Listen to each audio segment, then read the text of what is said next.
from the haunted house to the town of Saltmarsh, where their folks were waiting for you. You captured one of the bandits that was down there in the haunted house. You killed Sanbalay, and Brian even used a bunch of rocks to kill a skeletal alchemist who had been alive for over 100 years. You know, no big deal. Wait. I helped. What? I helped. You didn't. You No, I didn't. I didn't do You it. were there. You were in the room as well. You were holding the camera. There's just a torch with like an ancient ass glass. Yeah, and then I guess a recap shouldn't just be me talking about all the guys you killed, but the lizard, Brian Laxus, the lizard folk, he threw a pair of boots at a guy's face and then a dart through his eye. Man. Yeah, this is pretty hardcore. He had a you knife, guys- okay? Yeah, sure. I So you guys are on your way back to the town of Saltmarsh after defeating Sanbalay, learning that the house wasn't, in fact, haunted, but was a den for smugglers. You have some cargo and one of the live bandits that you took there. In the notes and stuff, it had mentioned that the bandits would return like within the week, 7 days. And you also found a interesting type lantern down there that I think Matt has, right? Yeah, I have the lantern. Okay. So you guys went on your way back. You made it back. You got a warm welcome from the gang. From the council. They're not a gang. But there was a gang of 3 dudes named Donnie, Virgil, and Brian, crew members of the Gilded Lady, who kicked it with Gil, offered him to come hang out, drink some wine, and play some games. Get fucked up. Ingo got to catch up with Alistair, and it's there that Ingo revealed to Alistair like the signs of the Dark Brotherhood activity in Saltmarsh, which is sure to have their ears perked up. Laxus got a warm welcome from Monastrad, where Monastrad revealed to Laxus that the house was too decrepit and they probably wouldn't end up using it for the mining purposes or to like stage a workshop. So she offered to let Laxus take the house to fix it up and live there. It's his home. And Tadashi met a man named Slate. And Slate stood out because Slate is actually another Goliath. Tadashi went to Saltmarsh to look for his family, who signed on to work on one of Gellen's ships, and he didn't expect to see any more Goliaths, and yet here was this one. It turns out Slate, knows nothing about his family, but he's also a Goliath without a tribe, looking for work. So we'll just start out. This is the day after you guys had returned back with the cargo and your findings. And we're all And yeah. The only thing we didn't take were just the tool, not the tools, the weapons, right? The weapon Yeah. stash. Yeah, we stashed them. No, you guys took them, didn't you? We took we one box, but we stashed the rest. The other ones were stashed. Yeah. Yeah, we didn't want everybody to take them, even though they're So it's gonna start out. It's early morning in the town of Saltmarsh. It's probably about 6 a.m. Most lights and shops are starting to turn on. It's a foggy day, actually. A lot of that air is coming in, blowing in from the coast. So if you stepped outside anywhere in Saltmarsh right now, it would feel like you're under the vegetable section at Walmart with a little mist hitting you. So I am. What the hell? This is so immersive. yeah, and I was like, how can I describe this? So, and it's at this point that Tadashi is dreaming. Tadashi, what are you dreaming about? I guess at this point, I'm probably dreaming how I met that Goliath, and I didn't expect to see any for a couple months. All right, yeah. So you're thinking about Slate for a minute, and what happened that day with Slate is you had introduced him to Gellen, and Gellen seemed like very shaken, by this other Goliath, but he said that he heard he gives Goliaths work, and Slate ended the day with a job. So on the bunk, dreaming next to you, like on the other side of the room, is another Goliath whose feet are hanging off the bed. let me ask you guys something, because I feel like I should have established this a while ago. I want to just ask how old each of your characters are. How old is Tadashi? I think I set him to. You're younger, right? I remember setting it, but I think it was 30. Okay, you're about 30. Wait, but what is that like in what is their life Goliath, expectancies? in Goliath years, I think Goliaths have lifespans similar to humans. Okay. So he's age 30. Is what I put. So he's 30. He's kind of like, yeah, he's past his 20s. What about you, Gil? I believe you're like 21, right? I'm around that age, but I believe I put 64, which is usually like the middle. Try Like, in years. a young adult, if you will, it somewhere between like in human years, put like between 20s to maybe 40 years old, because they live up to be 200 life expectancy. Oh Yeah. Yeah. Lexus, how old are you? I feel like I would be early 30s, mid 30s, somewhere around there. I think you're like 34, 35. Yeah. And what about you, Alistair? I'm 24. 24. Copy. So Matt is the oldest. Still young, but with some age. Yeah. You're old, Matt, but not really. Yeah. So Slate is around he's around 30 as well. He's close to Tadashi's age. I introduced him as younger in the last session only because I thought Tadashi was younger. But they are similar of age, so around their early 30s. Huh. But he's also sleep dreaming next to you. How nice. Yeah, so in this dream though, you begin to feel. So you're dreaming about the Goliath you met, and it's kind of just like, it's like almost going through the day before where you're introducing him to Gellin. And in your dream, Gellin takes both of you into this room, and he asks you guys to sit in a chair, basically across from each other. Oh no, not again. Make a dexterity check. Make a dexterity saving throw. Wait, isn't this the dream? It is a dream, but I'm going to make him roll anyways. It's funny.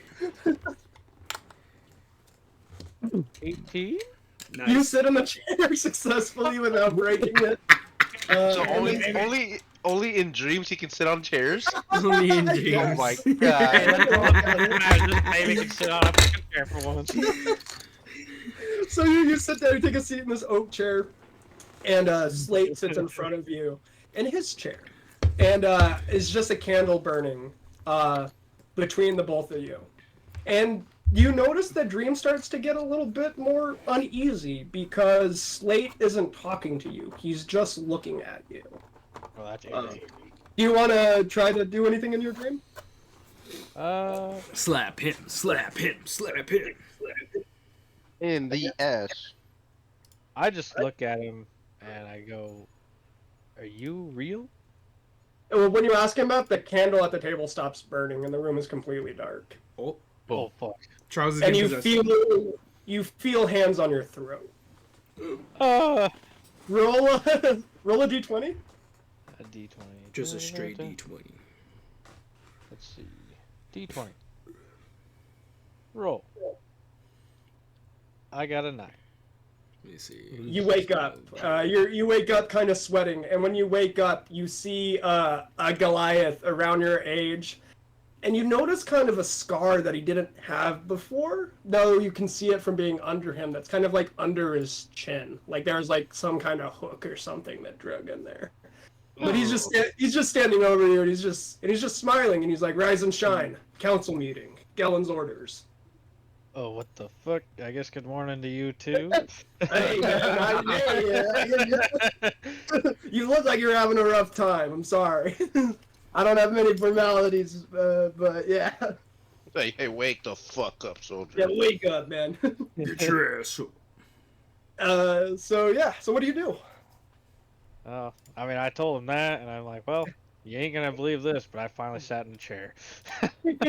Hey, congrats, man. I sit in chairs all the time. Oh, well, I'm kind of jealous. I broke every one of them I've looked at. That's all right. It's we're big, you know. We're gonna break. Eh, it is what it is. I guess we gotta Get go to that meeting. downstairs right away! You hear Gelman's voice. Uh-oh. Emergency council meeting, Tadashi. I guess I'll go. Take your And then hat. brush his teeth. Yes, I take everything because I can't go anywhere without it. Puts on the hat. Slate kind of looks at your hat and he's kind of like, he's like, thinks it's cool, but also maybe like a little jealous. Would it be better like if Tadashi treated that hat like like Indiana Jones did with his hat? If you want to. I like if you can fucking build a connection with even just a hat in D&D, go for it. Like it makes it better. So you guys are getting up ready to go. Monostrad is across the way, getting Laxus ready to go. Laxus, are you at the haunted house or are you back at the workshop? I feel like I would be at the workshop Yeah. preparing stuff. So you're kind of already up, I think, like moving things into boxes, like cataloging and doing inventory and stuff. Yeah. Yeah. Go ahead and make a strength saving throw. Oh.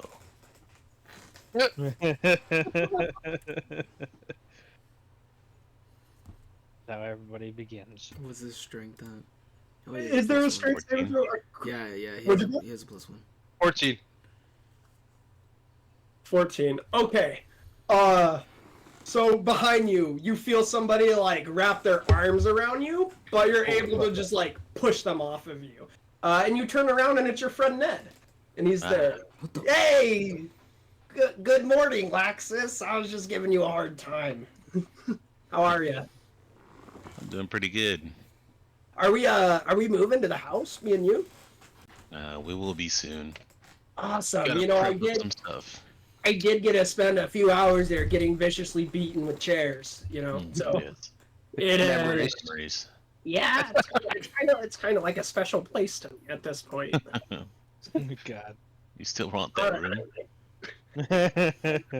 Does he have clothes on this time? Yeah, he's clothed. He's in his pajamas. Was it the room he was tied in? Damn time. What's that? Was it the room he was tied in? Is that the room Yeah. you would give him?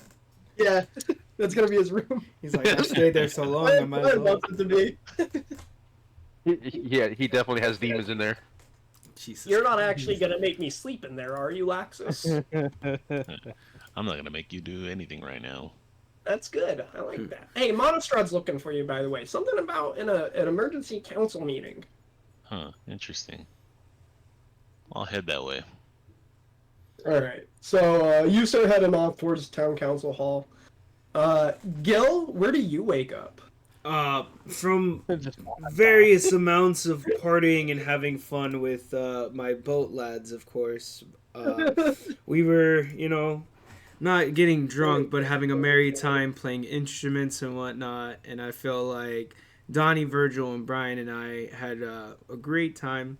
Passed out pretty late, not too late. But of course, I being from the sea, am a little bit harder to get drunk off of their intoxicative drinks. So they were passing out and offered me a bed, but I just slept under their boat by the shoreline. I felt most comfortable in the water, even though, there's a reason not to. But I feel like I'm just by the shore, just kind of like in a little coral bank area underwater. Yeah. But I'm by their boat, so if they need me, they could just call me and I could still hear them. Yeah, you're snoozing right under the boat, kind of on this coral reef. There's a little like shrimp kind of walking across your feet, and they're probably twitching. He's tickling my toes. I kind of flip him off a little bit. And you hear a voice in your head awaken you, and it's like, time to get up. There's a council meeting today. I kind of nod around, but like viciously, because I'm worried about people coming up behind me. So I swim around, just kind of twist around a little bit. Nothing to see, and I kind of surface myself after hearing the voice. Yeah. And Sequestron's talking to you again. He's just like, he's just telling you, he's like, it's urgent. Could relate to our quests. Need information. I guess we do have a mission in mind, but you could have let me sleep a little bit. You know how late up I was. He doesn't say. He kind of just is like, he's trying to decide between wanting to get angry or not. It feels like. Look, I understand if you want to have no fun, but at least while I'm still alive, I'd like to be a bit merrier. That's fine, Gil. Just remember, it's not fun we're here for. We're here to earn their trust. I'm here to get people to help me get vengeance on the ones who took my people from me. Yes. I think that's what I said. I just kind of leer a little bit over my shoulder since he's kind of all around me, and I'm just like suspicious, but at the same time, just like Do you look off-putting up by him. towards the water at all? Well, at this point, I'm looking up, but I'm about to like, see Athletic flip out of the water Are and you land on the still underwater? Yeah, I'm still under the water. Okay. I was like coming up of the water while I was talking to him, and then I just jumped straight out and land like near the dock so I could hoist myself up. Dope. You better give us an acrobatic or something. You want me to do athletics? Do you want to come out with a flourish, or do you just want to like hoist yourself up like a drunk guy climbing a fence? I'll come out with a flourish, but I do a 10. I rolled athletics check and got a 10. You rolled a 10? Yeah. How do you want to exit the water? I think I come up from the water and attempt to try and flip when I'm out, but I hit my head on the dock a little bit. Not hard, but like enough to like throw off the flip, so I land unbalanced. So it's not as majestic, but I'm definitely like one foot on, the other foot trying to like help balance myself as I'm landing, and then just kind of like stand. And I just look around and see if anyone's like watching me flail and round a little bit. You should say to yourself, like, one day I'll get it. You get out there and there's a little boy like nearby fishing, and he kind of like startles him a little bit, and then he looks at you and he's like, Why is this? Hey. Why is He's this like, the "You're Incredibles? hero, right?" Yes, son. You didn't happen to see what happened there, did you? What do you mean? Exactly. Carry on.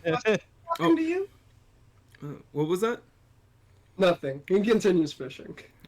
Also, the fish don't like that bait you're using. He's like he gives you a smile, and he's just like, I'll just leave. I start making my way towards town.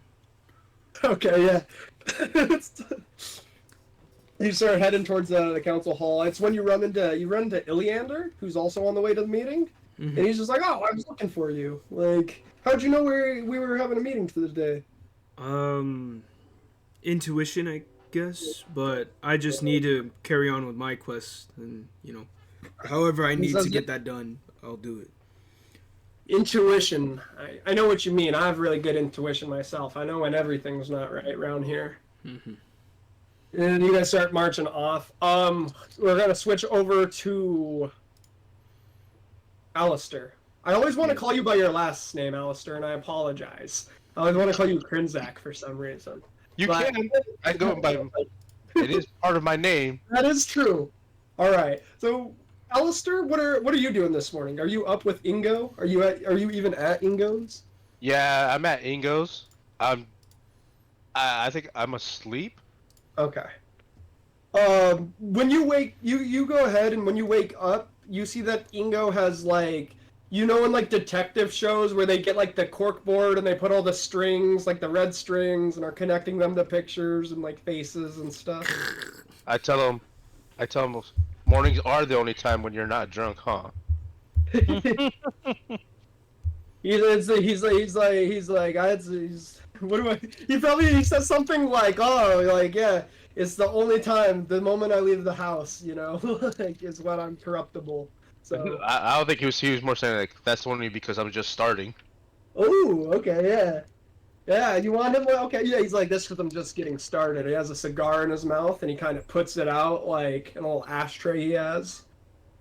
Yeah, I feel like before he gets 10, that's when he's like 10 a.m. He's like, yeah, I'm drunk. Do you want to look at anything he's got going on the wall? Yeah, I'll take a look at it. Yeah, go ahead and make a perception check. Oh, fuck, 4. You don't really get what's going on. You see some scarlet like thread and connecting to just names, or like, and some of them are names of ships, like the Gilded Lady. Some of them are names of people, like Scarin. or Monostrad.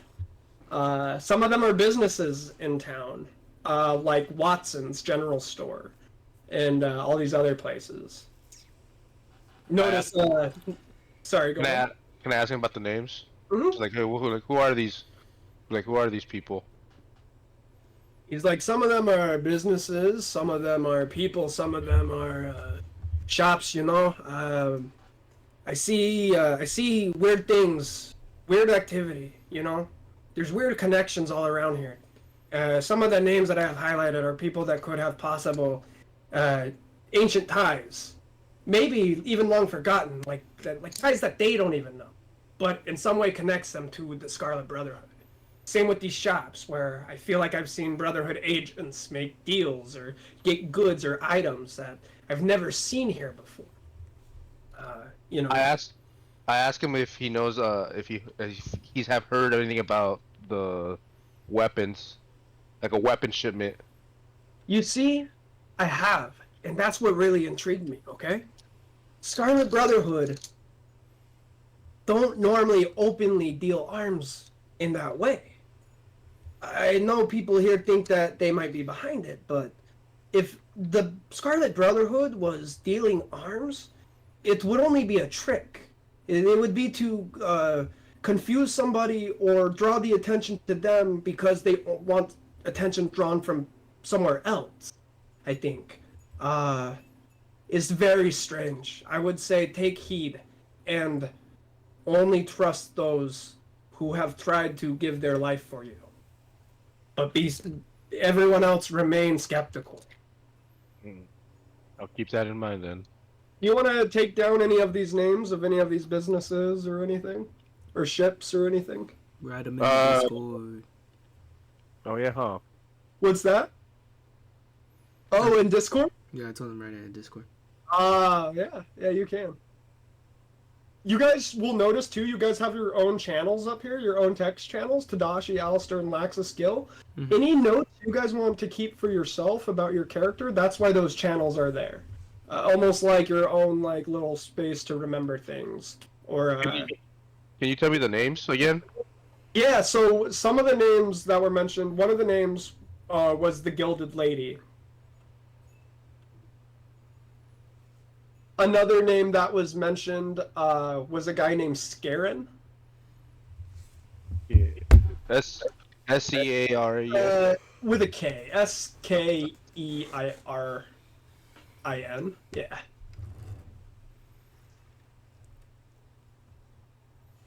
Uh-huh. That's all you remember off the cuff. Gotcha. Yeah. You then, Ingo then tells you, he's like, there's a council meeting this morning again. They want to go over what they found in the house. I want you to go in my place. Tell them I'm drunk. Tell them whatever. But I want your eyes on this. And in the meantime, what will you be doing? Getting drunk! and working. Gotcha, God. Alright.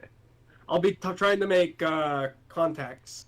There's this new Goliath in town who has caught my interest. Maybe I will get to know him. Maybe he is someone we could use. What do you know his name? He goes by Slate. Late. Alright, I could ask my Goliath friend if he's known him. He's Not no Goliath, no other Goliath, you know. So be careful. alright. All right, so you guys all start heading to the council meeting, and so Iliander and Gil, I think you guys kind of walk in together, and then Tadashi or Gellin comes in, followed by his two Goliath guardians. Then there's Monostrad showing up with Laxus. And Alistair, you're kind of the last one to find yourself in there. You enter the hall and everyone's kind of there. Ida, leader of the council and leader of Saltmarsh, is there. Anders is there with a man no one's seen before. Gellin is there. Monostrad is there. And Iliander is there, and they all begin to take their seats kind of around the table. And it's quiet for a minute. And Iliander looks at Anders, and Anders looks at Iliander, and Iliander looks at the guy that's with Anders, and that guy that's with Anders looks at Anders, then looks at Iliander, then Ida looks at Iliander, and looks at they do the thing. They're all looking like waiting for somebody to speak until the guy that's with Anders kind of elbows him and says, "Young master." And Anders is like, yes. I will be leading to today's meeting. As you guys know, thanks to our contractors, they were able to determine that the haunted house that sits on the edge of the cliffside is not haunted, but it's run by a gang of smugglers. We found this note. He holds up the note. They will return within 6 days.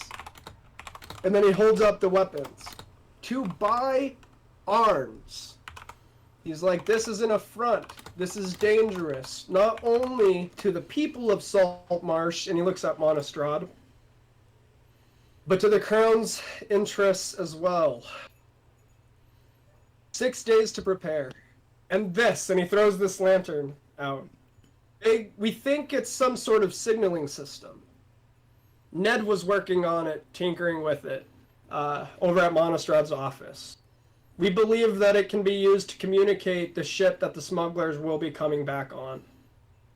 We want you guys, if you would be willing to help us again, and you will be rewarded again, but we would be needing your help to get aboard the ship that has the smugglers on it, detain them or kill them, but also like figure out like their motives and who is potentially buying these weapons.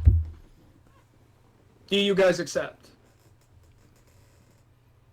Yeah, Yeah, I accept.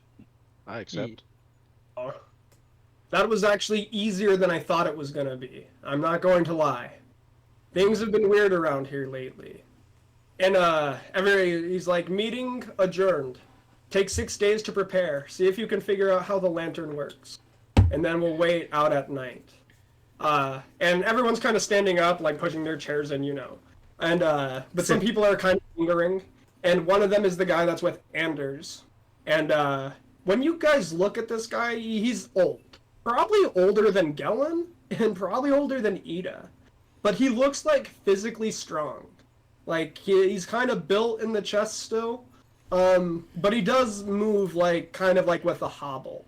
He has gray hair, mid-length, clean shaven, wrinkly face, piercing blue eyes. That kind of are reminiscent of the waters like further in sea.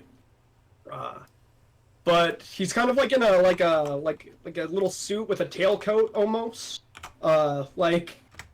Pilgrim ass shoes on his feet. And he just says, "Young master, will you introduce me to your friends?" And he's like, and Anders is like, yeah, my friends. Well, are we friends? You know? And he looks at you, Gil, when he says that. I have yet to determine. I think it'll be based off of your usefulness. And when you say that, the man with him says, "Very wise, indeed. You seem like the trustworthy sort. My master forgets himself, but allow me to introduce myself. My name is Scarin Wavechaser." And he reaches out his hands to shake yours. I kind of stare at him for a second and I say, fair enough. Gilthorn. I have forsaken my last name, so just Gilthorn the Illfallen if you must. I must say, I've never seen one of your specimen up close. I thought you had all gone extinct, to be fair, or were just stories. What brings you here, if you don't mind me asking? For now, just know I wish to help in regards for a mission of my own. That's all I must tell you. But and when he speaks up, Anders is like, "Scarin, you forget yourself." Oh, and he's like, kind of just, "Oh, yes. you're right. It was rude of me to pry, and especially when I was not spoken to. You're, And you were fine. Anders is like he's been with my family for a long time. He's been our butler and our house servant. Since back before when my dad was still alive, you know. And Who's and when- around right now? so it's all of you guys. It's Gellin, Anders, and Iliander, and Scarin. Okay. We're not Monostrad around the and table, are we? what's that? We're not around the table, are we? No, you're not around table. So you guys are kind of like getting up and standing. Like, you know how sometimes you wait for your friend to like tie their shoe or something, like at the gas station. You know, like kind of just waiting. You know, while, like this like little thing is happening. Alright, that explains why there's no chairs. Yeah. I was gonna say, don't worry, Tadashi. There's no chairs. Yeah. So he's like, yeah, and then when my dad, you know, died, Scarin kind of, well, he kind of became a little bit more than my family's butler. He kind of became our family. It was an honor to serve them and to still serve them, even after the next tragedy. And Anders is kind of sad, looks sullen, and he's like, yes, well, my mom was a member of the council here after my dad died for 4 years, and unfortunately she died last year. She fell off the roof of our house. I don't know if it was, you know, she missed my dad or what, but ever since then, Scarin's been pushing me to get on the council and lead Saltmarsh. So, and he's doing a fine job. He just needs to remember to speak up. It's a great, He's like, it's a great man you have behind you there. yeah. Some would even kill for a person of loyalty like that. We do what we can for each other. Now, if I may, you guys have 6 days before the ship comes in, or it's expected. Do you guys? How many of you? Any of you guys need a map for the town? Didn't you already have one in there? We might. We have an area map, but I'm gonna give you. But so he like Fortnite or whatever. He rips it out of his backpack. He's just got he's got a map. He's cranking 90s. Is He's like, here's your map, and then just cranks a 90 and disappears from our view. Uh-oh. What happened to my maps folder? Uh-oh. Oh, Well, I guess you don't have maps. Oh, no maps. No, nope. Adventure modules. I'm looking for the map. I'm looking. I'm in maps. The map. I'm in map. maps. No, I got this. I got you guys. I'm in maps. Oh, we're thinking Dora the Explorer with the map. And he gives you guys a map to the town of Saltmarsh. Oh shit. No. And so if you guys see in the maps channel, there is a little map in there. Some of the numbers are small, but each of those is a location I can open it in the browser. town. there like a what is it called? A key or something for the numbers? I'm getting it. Oh my bad. No, it's okay. Why don't you wait up a second there, Alistair? It's all good. It's all good. All good in the hood. I came up with that in the 2nd grade, by the way. Wait, all good in the hood? What did you? I feel tell like the I cop? did. Like, how you doing, son? All good in the hood. He's like, huh? What? Yeah. It's like, You little hoodlum, what? and he starts beating your ass. All right, guys. Here we go. Oh, can I not paste that? Uh-oh. No, come on. It's All right, illegal. guys, hang on. It's illegal. You Yeah. can't do it. It's fucking illegal. You gotta download the image first. Let me see. What if I... let's do this. So open there, then drag this picture over here. Okay, there we go. Oh, Check into wait, the guys. This is fucking... Yeah, I went about this in the most asinine way. Let me redo this. No, I just yes, gotta no. get a snip. I just gotta get a snip. What? What? You'll see, bros. Yo, just download Guazo. What the fuck are you telling me? It's a screenshot tool for the computer. Okay. Sounds like All a right. new slur for me. Yeah, basically. Wow. All right. here we go. Here it is. Here is the key. AJJK. There we go. Oh, it's small too, but That's you can't see it. Number 30 is Litigate. a standing stone. But these are all the locations. I'm enhancing with my eyes on number 30. Enhance. It's standing stone. Here, hold on. I got this. I'm trying to make it so it's accessible for my stream since I'm just sharing the screen. And so there we have the names. Oh, I said Watson store earlier, but the name was Winston store. Whoopsies. Got him. Giving us false information. Where is that? 28. Yeah. All right. So- Winston. where's the council Ba- hall? 14. Yeah, it's Okay. down there kind of by the docks. I see it. I see it. Wow. Yeah, so Matt, you have 6 days. What do you want to do? How do you want to spend them? Or Gil, I should say. I don't know. I really don't know. I guess being such an estranged to the cultures and whatnot, still only knowing of what I've been shown by my good friends Brian, Donnie, and Virgil, I would like to kind of take a day or two to kind of people watch. I just kind of walk around town, but not too like illustriously in the center. I don't- By yourself or with Donnie, Virgil, and Brian? If they're there, because I know as sailors they have to make a living at sea, so you know they're probably gone a couple of those days. But whenever they come about, I take merry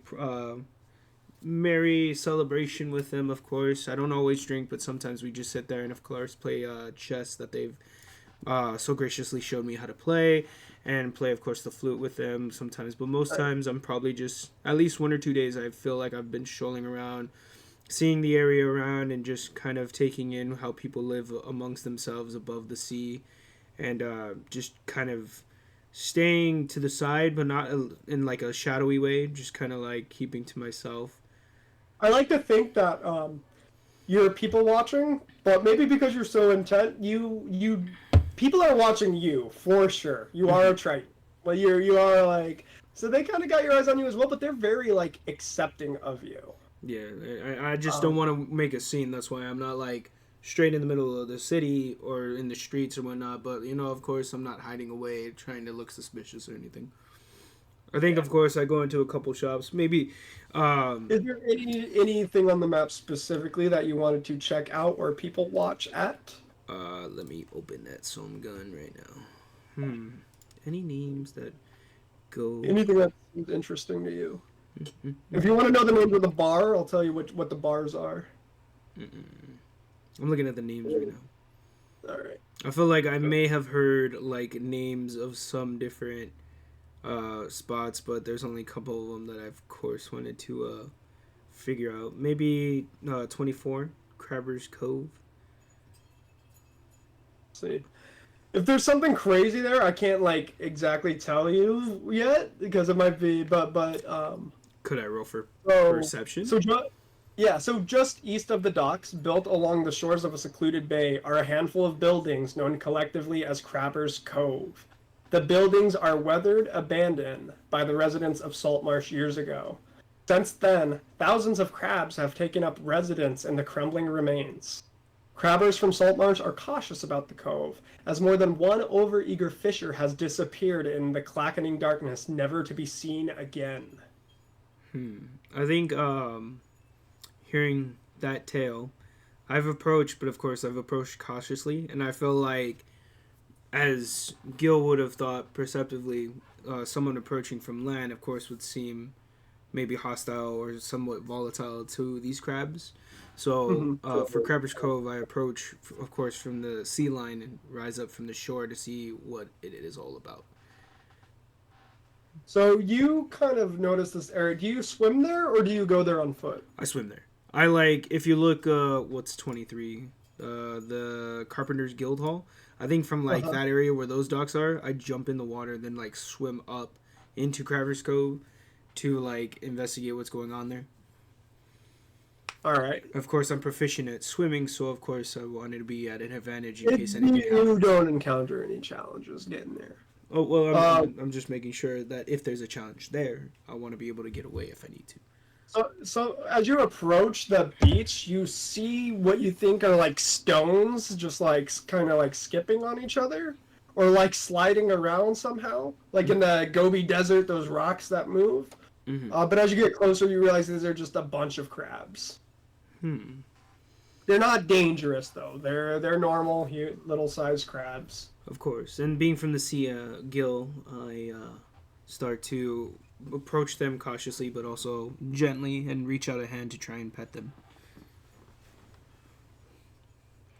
They are familiar to me, and so I just, you little crustaceans, and I just pet them along their shells. They're very receptive. They are skittering around happily. When you look up, you see all these dilapidated buildings. Some are covered in moss. Some are some are like just falling apart, like rotting everywhere. Crabs, of course, are in those as well. Anything else you want to do? Do you want to explore further? Could I roll Arcana? See if anything magical is going on here? Yeah, go ahead and make an Arcana check. Son of a gun. 12.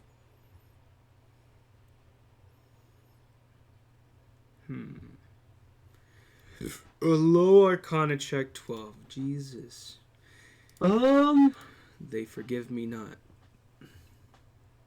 There's some kind of energy here, but you can't determine whether or not it's magical or spiritual. I think before anything gets a little too riskier, I just kind of peer around in the area and, of course, see nothing too hostile right away. So this just has me kind of go off, and I return back into town. I kind of stay near the docks. By the way, which docks is the Gilded Lady by? It's by the council hall, so 15 where the snapping line is. That's usually where it comes in. So I usually regularly frequent between the weekly market there, dock, and the Sharkfin Bridge. Sometimes when I feel like hiding away, I just go to the Sharkfin Bridge and just lay under there and just hear how the town people are. And You did leave Crabber's Cove, right? yeah, I proceeded to retreat back, not seeing anything, but sensing some bit of energy. I just retreat back. Yeah. Is that something you'd want to investigate though, like down the line, potentially with more people? Maybe I may have after you this. get taken there. Like if you end up there or something. Well, I'll see after this adventure. I feel like before the adventure, I don't want to risk getting any bit injured or anything like that. I definitely want to just enjoy what city life is for these folks, and just enjoy myself as kind of like a tourist amongst them, you know. Yeah. Of course, I frequent some markets and see what their living styles are and just that sort. And that's all I do. You're on the Sharkfin Bridge. You're chilling there. There's shops along it. The bridge is actually older than the village of Saltmarsh. And elves and fae folk seemingly feel nauseated when they cross it. You've heard the locals say it's because of like an ancient curse or something, but who really knows? You're kind of chilling on this bridge, breathing in the salt air, and you see a man in the most outrageous outfit ever walking towards you, and it's Gellin Primewater. He doesn't have Slate or Tadashi with him, though. Surprisingly, it's just him. And he looks at you and he says, Oh, Gil, hello! And he's waving at you. Hello there, Gellin. What brings you to this part? This apparent nauseating bridge? Oh, well, not nauseating for us. Isn't that a blessing? He's like, but, there's something I wanted to talk to you about. This ship that is coming in 6 days. There's going to be a cargo manifest on there.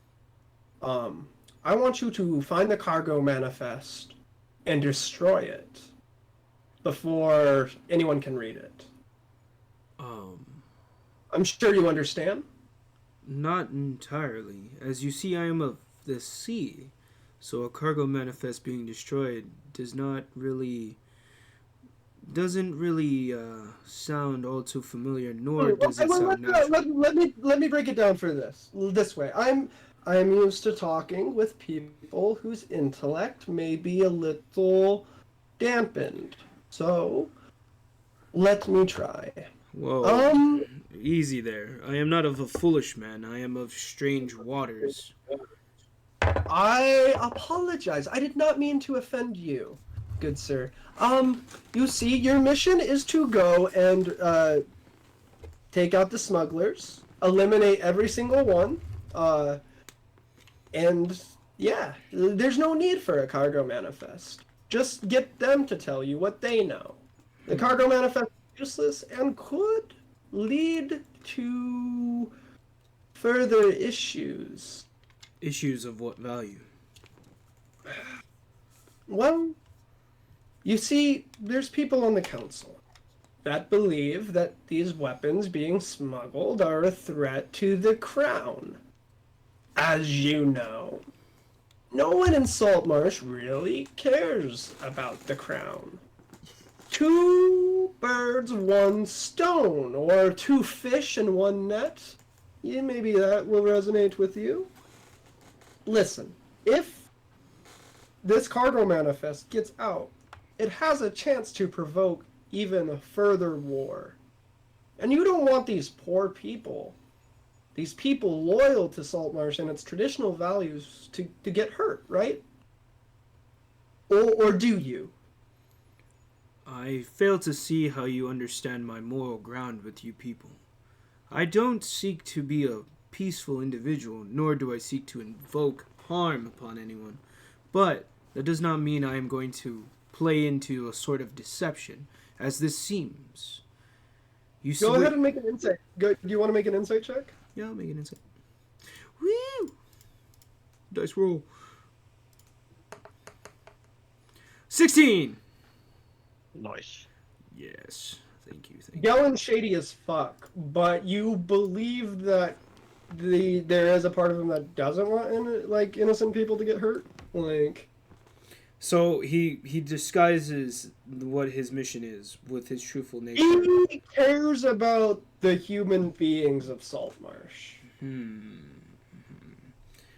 I fail to see how this is a thing that needs to be brought up to my individual. Why approach me instead of bring it before the council? You hear Sequestron's voice in your head, and he's just like, earn their trust. Do as he says. Earn his trust or their trust, Sequestron? Which do you want?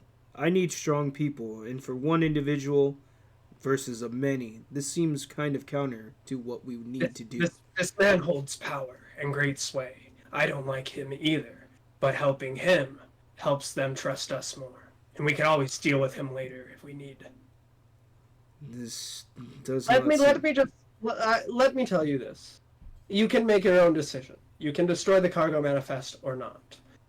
The only outcome that will change is the amount of people that will die if you don't. You don't care? That's fine. I don't care about much either besides people here. My people. He's like, but, as I say, do as you wish, but try to keep it to your eyes only at the very least, if you do not destroy it. So, if he kind of fucks off. he storms off. No, he fucking saunters off like a fucking cat, like late at night playing in a jazz band. He thinks he's the shit. I just He kind thinks he of fucking... Yeah. I sit there and I beckon Sequestron again and I say, it seems a bit shady. He didn't tell us what is on that inventory list to know. I would assume the weapons, but we Or- shall see. Or something else. Something kind of like the relics you wish for me to find. Ooh, like Sequestra, you feel like a swimming sensation in your head. Like something is like doing laps around your brain almost. But it's like an excitement. Well, enough excitement, enough. I've enjoyed people watching, and even though these peaceful Patreons may become part of a war, I may have a moral quandary upon me. I don't know. I may rest with it for a while. Yeah. Tadashi, Yeah. what do you want to do with this 6-day downtime? I tell you what, me and my buddy old pal, we're going to the Dwarven Anvil, September 17. We're looking at some weapons. Hell yeah, dude. So you and Slate? Yeah.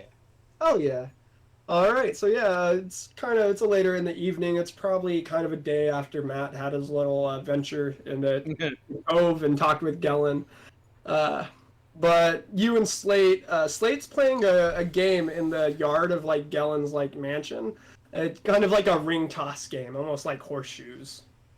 Hey, rise and shine, big guy. You want to go check out the anvil today? Well, I don't see why not. About time I probably look at upgrading. Hell yeah, it's not a bad idea, man. I heard they got some sick weapons over there. A lot of them get made with the ore they take out of the mine. There's no better smith like than the dwarves or that lizard freak they got. Hey, you can't complain. When they're short, they make good shit. You're right. There's something to that, isn't there? It gives like a hearty laugh. And you guys start making your way over to the Dwarven Anvil. The Blacksmith's Forge has a single anvil with a clear sign of Dwarven origins. And you guys just see notes tacked to like the posts outside, all of orders. They just have backlogs 10 miles long. Fuck. The thing you notice is that the smiths aren't dwarves, though. They're human beings, which is interesting. I wonder if this is going to be high quality material. You guys notice an elderly, dark-skinned woman, kind of like curly salt and pepper hair. And there's a younger man outside. He's dark-skinned as well, but very younger. And he's currently on the one working the forge. And there's a small shrine to Moradin, the dwarven god of the forge, set up nearby. But it looks kind of neglected, like it hasn't been worshipped in a while. Interesting. Yeah, and when you guys walk up, there is a dwarf from one of the mines, like one of the mine workers, and he's out there, and he's just like looking at everything, and he's just looking at these items and just setting them down, looking at them, huffing, setting them down. See, Melfira, the lady running the shop, she looks at you and she's like, "Oh, a customer. Hello." She goes over. "Welcome to the Anvil, my friend. The finest dwarven quality." To which the dwarf, looking at all the stuff, like starts laughing, just very loudly, "that you can find." And the guy who's working the smith, he kind of like puts his hammer down a little bit. He like has obviously taken offense that this dwarf was just fucking starting shit. Oh god. So I guess that's, in this case, I look at her and say, so is it truly Dwarven quality when a Dwarven over here is the one laughing? Of course it's not fucking dwarven quality, it's all shit! The dwarf fucking just erupts. He's like, "This is garbage. Don't pay for it." And he like throws it down, and he leaves. And the journeyman, the guy who's hitting the forge, he walks over, and he's like, "No," he's like, "it's not dwarven quality." And he's like, "But it is finely crafted." Go ahead and make a perception check, Tadashi. Dun, dun, dun, dun. Let's see, where is that? Perception? Yeah, go ahead and make a perception check. 19. Yeah, you've handled blades and knives and everything. Like, you've seen weapons before. You're very familiar, so you know what you're looking at it's good quality. But it's good quality, but they're still like trying to pass it off as dwarven. It's like when you get like the knockoff like Echo vans or whatever, and they got like a different logo, It's kind of like that. It's still good stuff. And he's like, "We do market it as dwarven quality." He's like, "But it's still very good. Only dwarves can tell the difference." and we do sell it on the cheap. We don't upsell it. Charles, you're shopping at Harbor Freight. Well, to be in this case, because I've handled my blades and dealt with these things before, and I can tell the difference. Would I be able to get a discount if I ever do decide to buy something? Oh, yeah, we can give you something at a discounted price. Right now, as you can see, however, we've been making a lot of weapons in the past few days for the and then he stops himself, and he's like, for our clients. Suspicious. Yeah. May I ask who these clients may be, or is that Loyal men of Saltmarsh. yeah? That's all I can say. You understand. I don't want to give out my clients' information. I don't know them too personally. I was wondering. And the old lady, she's kind of smiling at this. She doesn't quite like. She's just there, you know. She's not like dumb or like too old, but she just helps run the shop. Huh. Yeah. And if I told you anything else, my mother might be cross with me. So. Hang on, what? Oh yeah, the lady. She's my mother. Malfira's my mom. Oh, well, that's no. Oh. Well, I guess what kind of weapons do you sell here anyway? Just a little bit of everything, or? You know, okay, this is the first for me as a DM is selling people an item. So let me figure out exactly what I can give you. That's the maid. Does Tadashi even have any gold? Question. Yeah, how much do you even have any money, dude? To be fair, I was gonna see if I could work something out for free to test an item. Ooh. You swindler. Gotta swindle to the window, sir. Wait, shouldn't we have gone like? Wait, what was our rewards? What were your rewards? Yeah, for that mission that we did. Slapping the ass in a beer. What did you guys get? Laxus got a fucking house. I didn't get shit. I have 70 gold. 7. How do you? What? Yeah. What? How? Huh? How? That's what it says on the top, right here. What? Let's see. You guys got 200 gold pieces to split between yourselves. Wait, where is his fucking gold? What? Oh yeah, he does. Inventory. Why does he have 70? What the fuck? 70 might know. be from the split. I don't know. I didn't get 'cause shit. nobody else. Yeah, that's why. You only got one. I Yeah. got 15. Yeah, you got. How do you guys have fucking? Brian, Brian how is much 54. gold do you have? Huh? How much gold do you have, Brian? He has like 70 something. 54, but I Oh, yeah. remember picking up, was it like 47 gold at one point? I remember splitting one with you man. from the snakes. Splitting the 2 in the beginning.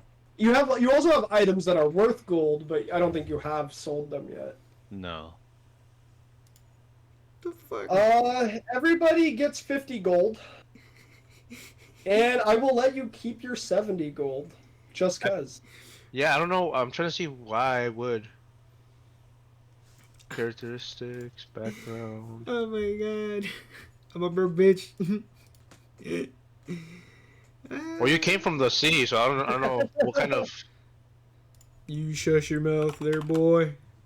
I don't know what kind of Don't money even you say would- nothing to me, boy. You look like a motherfucking I get 50 gold. Alright. Yeah, I'm at 51. Hell yeah, I'm not broke. Yeah, You're like, what do I do with this? how much? The mother, she looks at you, Tadashi. She's like, how much gold do you have? Well, isn't that kind of personal information? Well, I want to figure out what your price range is. How much you're willing to spend. Well, I just want to kind of feel like see what you have to offer. I'll tell you Compare what. that to the price. We're backlogged right now, but I can make you a one-handed axe +1 for 70 gold pieces. Hmm. Hang on, let me see if I'm not actually like... I said they were cheap, so hang on. Let me redo this economy really quick.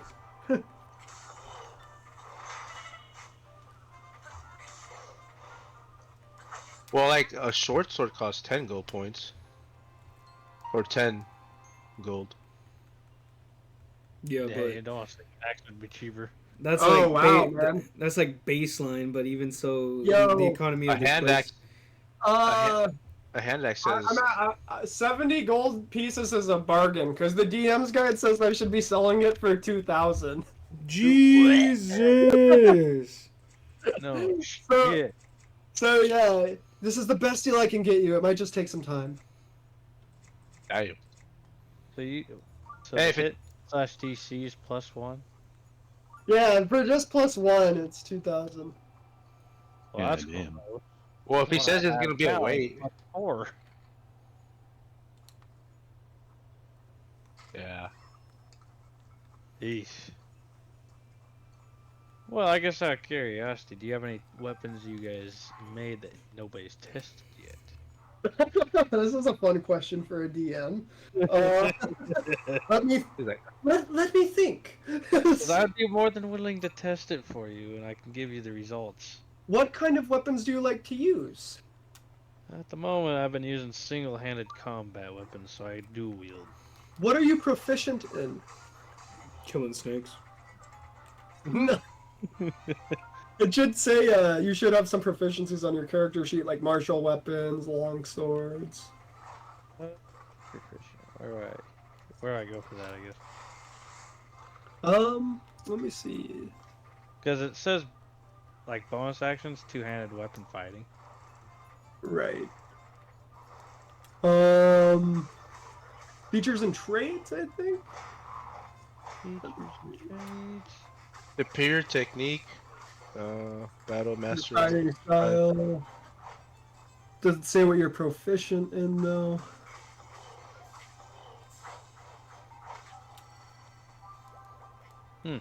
Extras, notes. Features and traits. Oh, off to the left where it says weapons, it says martial weapons and simple weapons. Where are you over there? I'm on your character sheet, like the view where it has Oh, I all see it. the order and stuff. It shows your armor, weapons, tools, languages, and then the box is proficiencies and languages. So Oh, let's see, list of What are martial martial weapons? and simple weapons. Hmm. Martial weapons, I think, are like great swords, battle axes, and simple weapons are like a staff, a sling. Brian's got firearms, optional rule at DM discretion, and simple weapons. Alistair got nothing because they're weak. no. Incapable monk human. He's passive aggressive. You see the journeyman. He's now just digging in a trunk full of like weapons and stuff. And he throws something in front of you. The first item he presents you with is a flail. It does 1d8 bludgeoning damage. Yeah, let me. A flail? Yeah, and it's a one-handed weapon. It's the ball and chain, right? Yeah, it's the ball and chain, the spiky ball, like with the links on it. Oh, okay, yeah, I just looked it up. The second item he presents you with is a maul. It does 2d6 bludgeoning damage. It's a two-handed hammer. And then the next weapon he presents in front of you is a whip. It does Ooh. 1d4 slashing damage. Charles, you know why you can't take that, right? No, I wasn't even setting it up like that. Charles, you know I'll why take you know why you can't take that, right? I'm taking the fucking whip. Charles. I'll take it. Charles. Why can't he take it? Hear him out. Hear him out. It might be fun. I mean, the You reason can have I'm- it. No, one he axe can in take the one whip. hand. I thought someone was No telling whip him. in the other. Cause okay, so what's the whip's hit DC? It's 1d4 slashing, but the whip is a unique item because it has two properties called finesse and reach. And with a finesse weapon, when making an attack, you can use your choice of either your strength or your dexterity modifier. So because you're so strong, if you have like a +4 to that, you get to add that to the whip's attack. And because of its reach, I think you get to like attack like 3 squares in front of you, or 5 feet. Sorry, my apologies. So not too crazy, but yeah.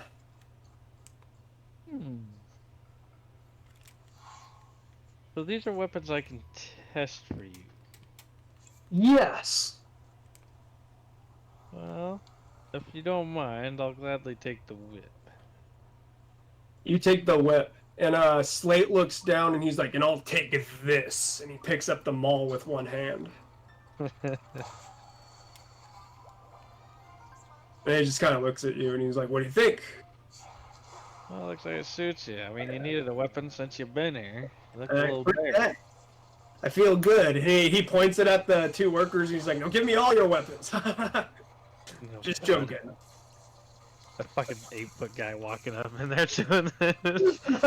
Yeah, they were a little bit scared when Slade did that, not gonna lie. Over here like, man, we're only midgets. Alright, so you go ahead and you get that. Anything else that you want to do?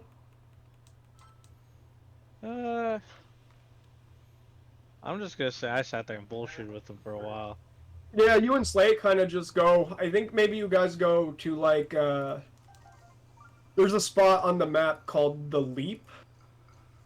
Oh shit. The I Leap is wonder why it's called that. the Leap is an outcropping of rock. You and Slate are walking up there, and he's like, "I heard they called it the Leap because a bunch of people threw themselves off the top of this place." Oh, what the fuck? The Leap is an outcropping of rock nearly 100 feet above the churning water below. Several stone benches stand near this precipitous edge, and a few stone markers sit in the tall grass nearby. The stone markers are like memorials for people that like died there, and yeah. So you guys probably just post up on a bench, and there's like there's a little like memorial rock that says something about people being lost to the sea, or whatever. You know. Yeah, and Slate's like, that's what happened to all of them. All of my tribe. Interesting. Well, yeah. We tried to flee the giant lands by boat, but we weren't good sailors. I've been kind of just wandering around ever since. So right now, what you're telling me is I may have false hope for my family returning. I was not actually thinking that at all, Tadashi, but, in this world, we can't ever be too sure. We'll keep a positive outlook. You do that. I'll try to keep one too. And he like gives kind of like a sly smile and he bites in a fucking sandwich. Lexus, what are you up to in your downtime? I feel like I would be constructing a homunculus. Nice. What does your homunculus look like? I feel You're like kind it of- would look like a raven. Okay, so it's like a tiny mechanical bird. Is it Yeah. that so, Raven? Hmm. Sorry, I had to make the joke. Sorry. It's all good. It's all good. What kind of metal is it made out of? It's a good question.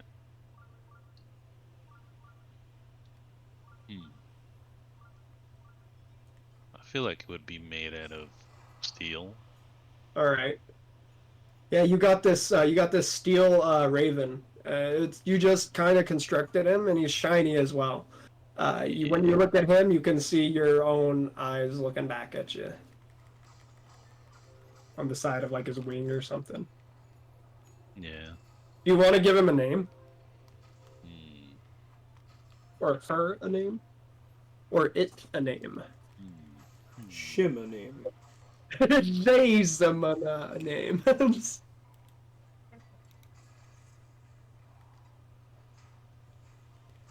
really think of one right now. But I feel like I would name it Sapphire. All right, Hmm. I like that. Dude, I actually like that name actually. All right, cool. Yeah. So you're kind of in your workshop. You've been working on this little bird, um, and it finally kind of like comes to life a bit in your hands, where its steel wings kind of flutter open, and it starts to kind of reap a little bit, almost like a cat instead of a bird, in a way, like the little chirps. Yeah. Yeah. Do its eyes light up? Yeah, I feel like they have like Yeah. a blue glow to them. Sick. Yeah, definitely got that going on. Well, that bird's coming to life in your hand. Ned walks in. Hey, Laxus. Wow, it's you. You got Sapphire going. Yeah. Got my Wow. little eye in the sky now. I like that. They're good for each other. You know. Maybe when I get as skilled as you are, I can make myself a homunculus. In due time. And he's like, "Hey, Monostrad wanted to see if you could figure this out," and he throws something to you. Go ahead and make a dexterity check. Just so he drops it. 15. You catch it. You react very quickly, and you're able to snatch it and hold it in your hand. Sapphire kind of flies up and starts flying around it, making chirping noises. And then when you realize what you're holding is the lantern that Gil had found when you guys were in the abandoned house. Ah. Yeah. And Ned's like, "Oh, maybe throwing it wasn't the best idea, but Monostrad wants to see if you can figure this thing out, maybe understand how it works." I'll give it a try. I What kind of check do you want to make? feel like investigation. All right, man, roll it. Ooh, nice. 17. 17. How much 48. time do you want to? How much time do you want to spend working on this thing? I feel like I would put quite a bit of time into it. So kind of like over the third and fourth day, like you take Gil kind of out to like by the haunted house area where you guys are just experimenting, messing with the lantern. And what you're able to kind of discover, you turn the lantern on, it has it comes on, it has an effect, almost like a light, but then it goes away. And you kind of experiment with pressing these buttons, and with the note you had found in the abandoned house in last session, you're able to kind of piece together that what this lantern is a signaling system. So like the smugglers at the house would use it to signal the ship, and then the ship would signal back. It's a way of communicating. Basically letting them know, like, hey, let us aboard. Alright. Yeah. So you guys make that interesting discovery. Monostrad's pretty happy to hear about it, gives you a pat on the back. Ned, why can't you be more like Leaky Laxus here? Ned's kind of just like, oh, haha, he just plays it off. Is there anything you want to do with your downtime, Brian? Any locales? Any activities?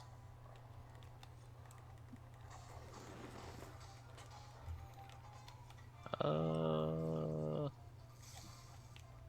don't know what I need to do right now. You don't have to do anything. This is all just flavor stuff. So it's kind of like it's like a little bit of an open world right now, which might be a little bit overwhelming. So, like if you just wanted to chill, or like study, or like sell your items, try to sell some of your items that you jacked from the house. Actually, I probably should look at that actually. So there's a few places to go. There's Winston's store. There's the mining company headquarters. The Faithful Quartermasters of Lulz, and the Dwarven Anvil. Weekly market's not open, or else I'd let you go there. What was the other one? The Quartermasters of Lulz. There's the mining company headquarters, Winston's store, and the Dwarven Anvil. Go check out Winston's store. All right. You start asking Monostrad, maybe about some like the jasper, like in the doll's eyes and stuff like that. And she's Yeah. like, hey, she's like, don't, if you found that in that house, taking it and selling it to the mining headquarters would be a liability. But there's a Winston store in town, and he's been known to buy some, you know, unique items or hot items, you could say. I'll go take a look at Winston's. All See right, what I you can see? get out of it. Yeah. Winston store is at location 28. It takes you a while to actually get there from the mining company headquarters. You start marching over down that way. Actually, no, it's actually kind of near you. My apologies. Thought it was on the other side of town, but you're able to make it to Winston store pretty quickly. There's a younger, maybe like mid-30s guy there hanging out, human being, scraggly beard, short cropped brown hair, and leather armor. He's just kind of at the front of the shop. I say, hey, good day. To which he replies, yeah, it is. It's not so bad out here. You looking to buy anything or looking to sell? If you come into the shop, I'll hook you up. I'm looking to sell. Wanted to see what I could get out of this doll. Well, Peculiar eyes. let me take a look at that. What kind of what are the eyes made out of again? I think they were jade eyes. All right. He flips like a little thing, like this little like bifocal attachment thing on it he has on his head, like pops up. He's able to like gaze in at it. And he's like, yeah, this looks like jade. He's like, you wanna sell it? You wanna pawn it? What you looking for? I think I'll be selling it. All right. Okay. He gives you. He's like, it will take me some time to extract these stones, but I'll pay you up front. How's that sound? I like the sound of that. All right, good. And he's like, hey, he's like working on getting the gems out, and he's like, hey, what do you know about that new bounty hunter in town? He's not a bad sort. Has a hard time No. with chairs, but He's not like one of them like do-gooder hero types, though, is he? Clunks out one of the stones. Starts on the next one. I wouldn't go that far, but he's a good fighter. Well, that's good to know, you know? I don't know. Just seems like there's a lot more law these days in Saltmarsh. Got the king breathing down our necks. Oh, no offense. He notices right away, like, that you have, like, the symbol from the mining operation. It's like, I didn't mean anything by that. It's just different, you know? Yeah, I understand. I think you do. Gets the other stone out, puts them in a bag for you. He's like, tell your friends you got it at Winston's store. He actually does not give you the stones. My apologies, because he bought them. But he puts them in his bag and he gives you the money. My apologies. He just slipped. He just did a fast one on you. All right. So you got the gold for the. How much gold did you get, by the way? For that, I have no idea. Oh, what? You didn't mark down the price of the jade stones? No. Always Shit, write down alright. the information, my guy. No, that's okay. That's okay. They were I 70. found that as well. Also want to get rid of a crystal bauble too. A crystal. Whoa! Do you want to present that to Winston? Yeah. All right, you got 100 gold each for the jade. Ooh, nice. Damn. I don't like this guy. All right, so you pull it out to show it to Winston. He's like, he looks at it and he's like, "What's that?" Ah, I found it in my travels. Okay, but what I is was it? wondering, Found some it. sort of crystal, possibly used for alchemy. He picks it up in his hands. He looks at it. He holds it to the light. He's like, honestly, you probably got more of an idea what this is than I do, man. I ain't never seen nothing like this. Kelladek might know what this is, but I couldn't buy this. All right, I pocket it back. If you wanna find Kelladek, you can't miss it. He's the tallest building in all of Saltmarsh. It's that gaudy ass tower. Think I'll make my way over there. First, what are you selling? I just got this jade doll. Well, I have these 2 jade stones going for 200 apiece. And I think I'm actually going to close the shop for today, if you don't mind. All right, I understand. What are you looking to buy? I was just browsing, really. Okay, well, I don't sell weapons if that's what you're after.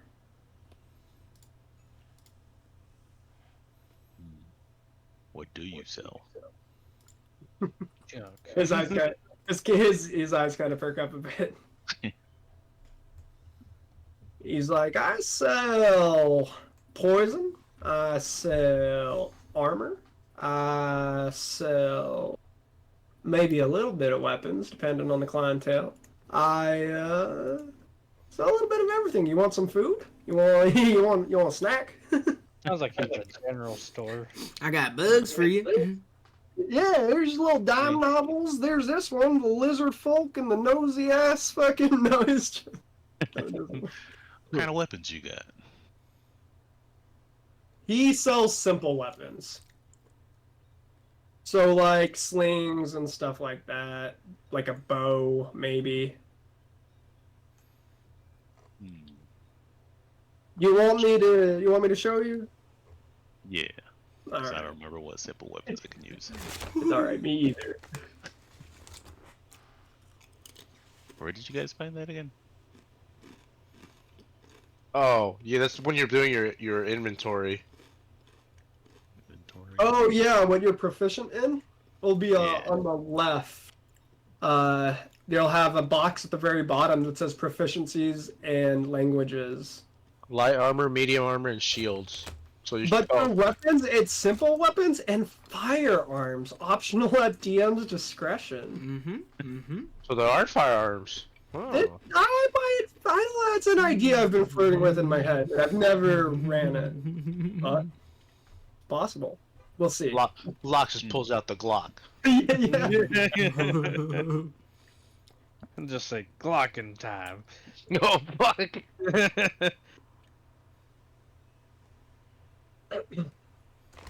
Figures, how do you add the new weapons to your inventory anyway? You Yes. go to like inventory, manage I found the inventory. whip, and it says proficient, yes. Attack type melee, reach is 10 feet, and yeah. Yes. Just All right, add hold it. up. Where'd you find it? I went to inventory, managed inventory, and clicked on weapons and just scrolled through it. There's all kinds of weapons in there. Yeah. Did you click add?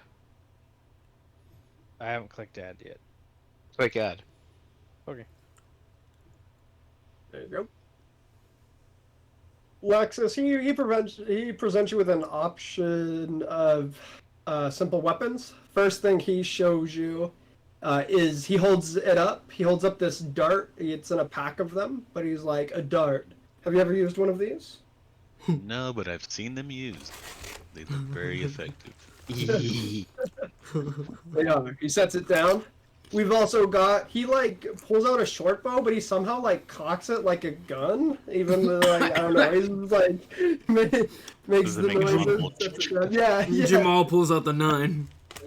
A short bow, my weapon of choice, if I say so myself. He also pulls out a crossbow. He's like, that's a heavier version of this. And he pulls out a dagger. And he pulls out a spear. You can actually throw this one too. You know, hits like a little straw dummy in the corner of the store. And imagine How much for the spear? Spear? Hell, man, I'll give you this spear for 1 gold. How many spears you want? I'll take a spear and a dagger. Yeah, he pulls out. He goes over and he pulls the spear out of the dummy. He's like, "This is our display, and it's also our only one." He gives. Well, no He wonder. he goes and gives you the dagger as well. You end up giving this man 3 bones, 3 gold pieces. 3 gold. Out of the 200 he got. Yeah, not a great economy. God damn. And my shit was expensive, but I got free shit.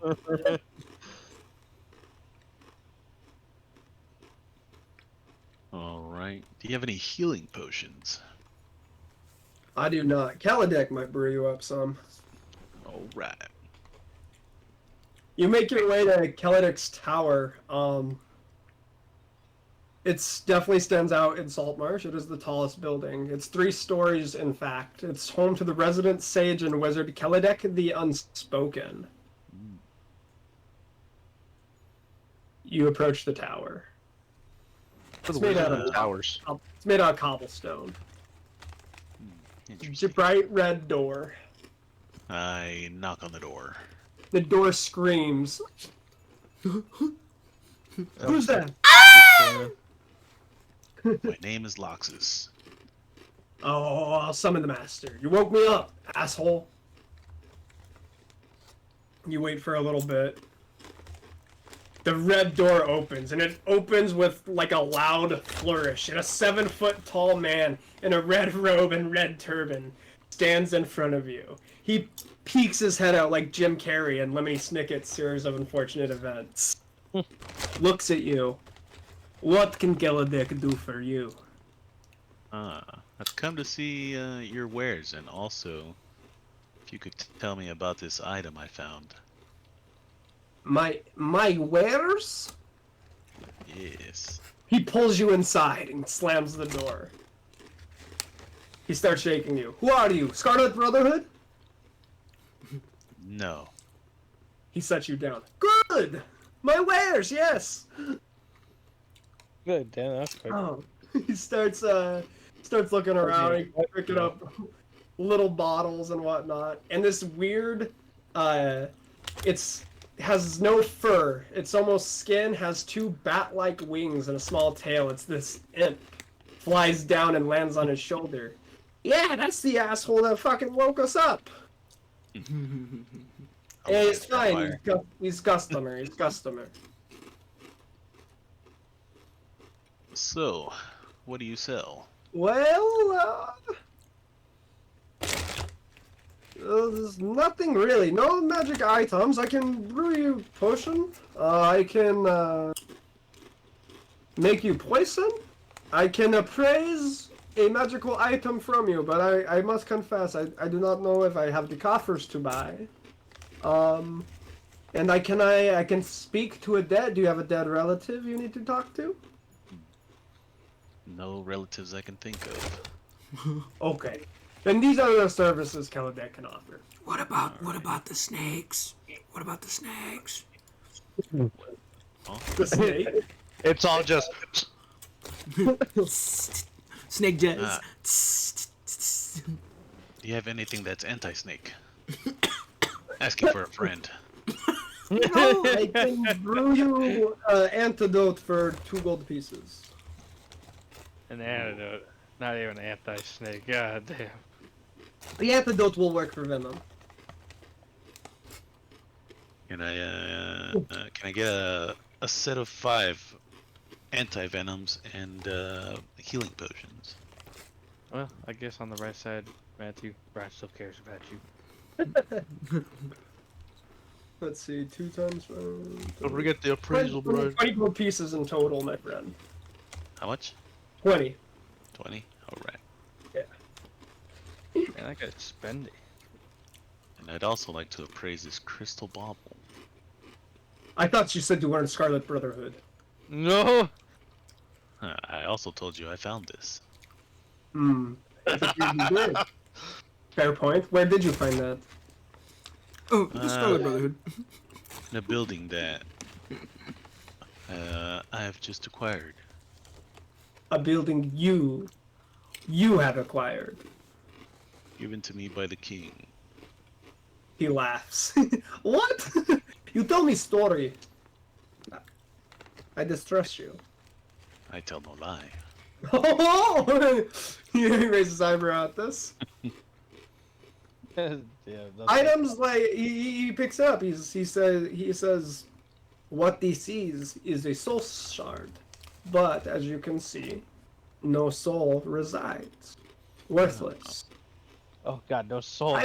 Highly coveted by the Scarlet Brotherhood. You see, they used to, they use them as prisons for their enemies or to hide artifacts or treasures.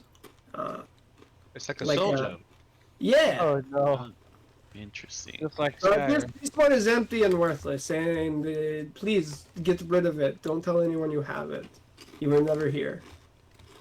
Nothing like Ryan. Understood. Thank you. Wait, how do you use one though? So, Brian, does that conclude your downtime?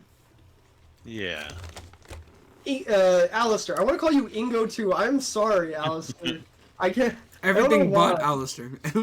Yeah, Change your name. It's like Alistair's no more. Alistair, what are you doing in your downtime, my friend? Are you investigating any leads or anything? What does it matter? He's just a petty yeah. little monk. I would also be in front of the. Where would the bounty board be at? Let's see, the bounty board. The town hall, no? In the council? No, there was a specific place for it. Because if not, I was going to check out like what the guild halls are about. Alright, sounds good. Let me find where the bounty is really quick. Wouldn't it be by the barracks in the jail, you think? Might be. Or either the council hall, the barracks, or... Perks all the way over there. Well, get to stepping, boy. Hang Get over on, there. hang on. Let me see. Didn't somebody end up with a gold skull? Did somebody hold up? Oh yeah, that was me. Yeah, you have a gold skull. Wait, what? Yeah, but what? I marked it down.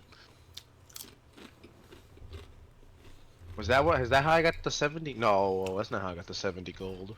Maybe. It might be worth 70 gold. Maybe. Maybe that's why you put 70 gold. But you didn't sell it yet. I don't remember putting 70 though. How could you? You're just a feeble little monk.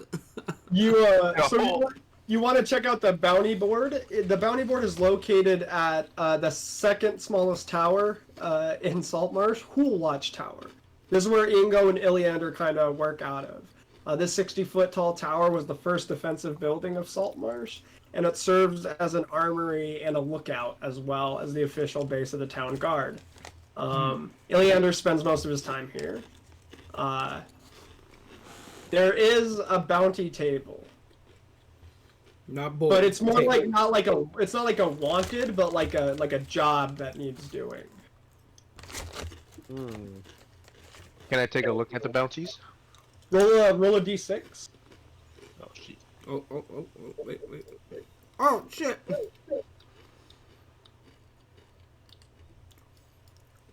I'm once again asking you to hold your roll. Oh, my bad. No, I'm kidding. 3. 3. Do you see a notice that says rescue a captive? Okay. Yeah. It's a job. If you wanted to pursue this in your downtime, this would be like if you ever played Assassin's Creed 2 Brotherhood. Yeah. Like your little assassin. Like you couldn't actually like participate in it, but like you would get a reward for it. After like it would just be like you complete it and then your downtime is done and you get like a reward for it. Oh, okay. Yeah. So Uh, if you rolled a d6, you could potentially spy another job. Can you tell me about the guild halls here? Yeah, let's go. So there's the Mariners Guild Hall. You start talking with Ingo about it, and Ingo he gives you the rundown. The Mariners Guild serves as the all the towns along the coast. It serves all the towns along the coast, so like Seaton and other places. It basically provides a bunk and a meal for sailors passing through. Sea captains in search of crew often stop here to find like people to work for them. It's an excellent place to discuss seafaring as well as the various threats to navigation along the coast. There is the Carpenters Guild Hall. It's the Carpenters Guild Hall has plenty of work building houses, assembling fish barrels, repairing docks, and much more. The whole building is a marvel of workmanship, made without a single nail. Damn. Yeah, a lot of the wood comes from the Hool Marshes, the Drowned Forest, and the Dreadwood. So it's opportunities to work that aren't necessarily like bounty hunting. Yeah. For example, I think that's probably something I would have done at a younger age, and then just got into bounty hunting when I got older. yeah. I think right now the talks of town is that the Carpenter Guild Hall leader is looking for some people to find certain items for her. Oh, what kind of items? Well, Is that like a special job or let me, something? let me just list these objects she's in search of. The branch of a tree used to hang a murderer. Oh shit. A wooden stake used to impale a vampire. Deck Oh. planks stolen from a pirate ship. A log taken from the Hool Marshes. Transported in swamp water. And wood from a shipwreck. Oh wait, splinters from a tree struck by lightning. These are all the things she's looking for. What's the reward for all that? 1 second. Oh, Matt. Got you. Sorry. Let me Oh, just you're let it fine. go. I was muted. No, I was trying, man. I was like, fuck, Oh, he's going too fast. Ah! No, you're great, bro. Thank you.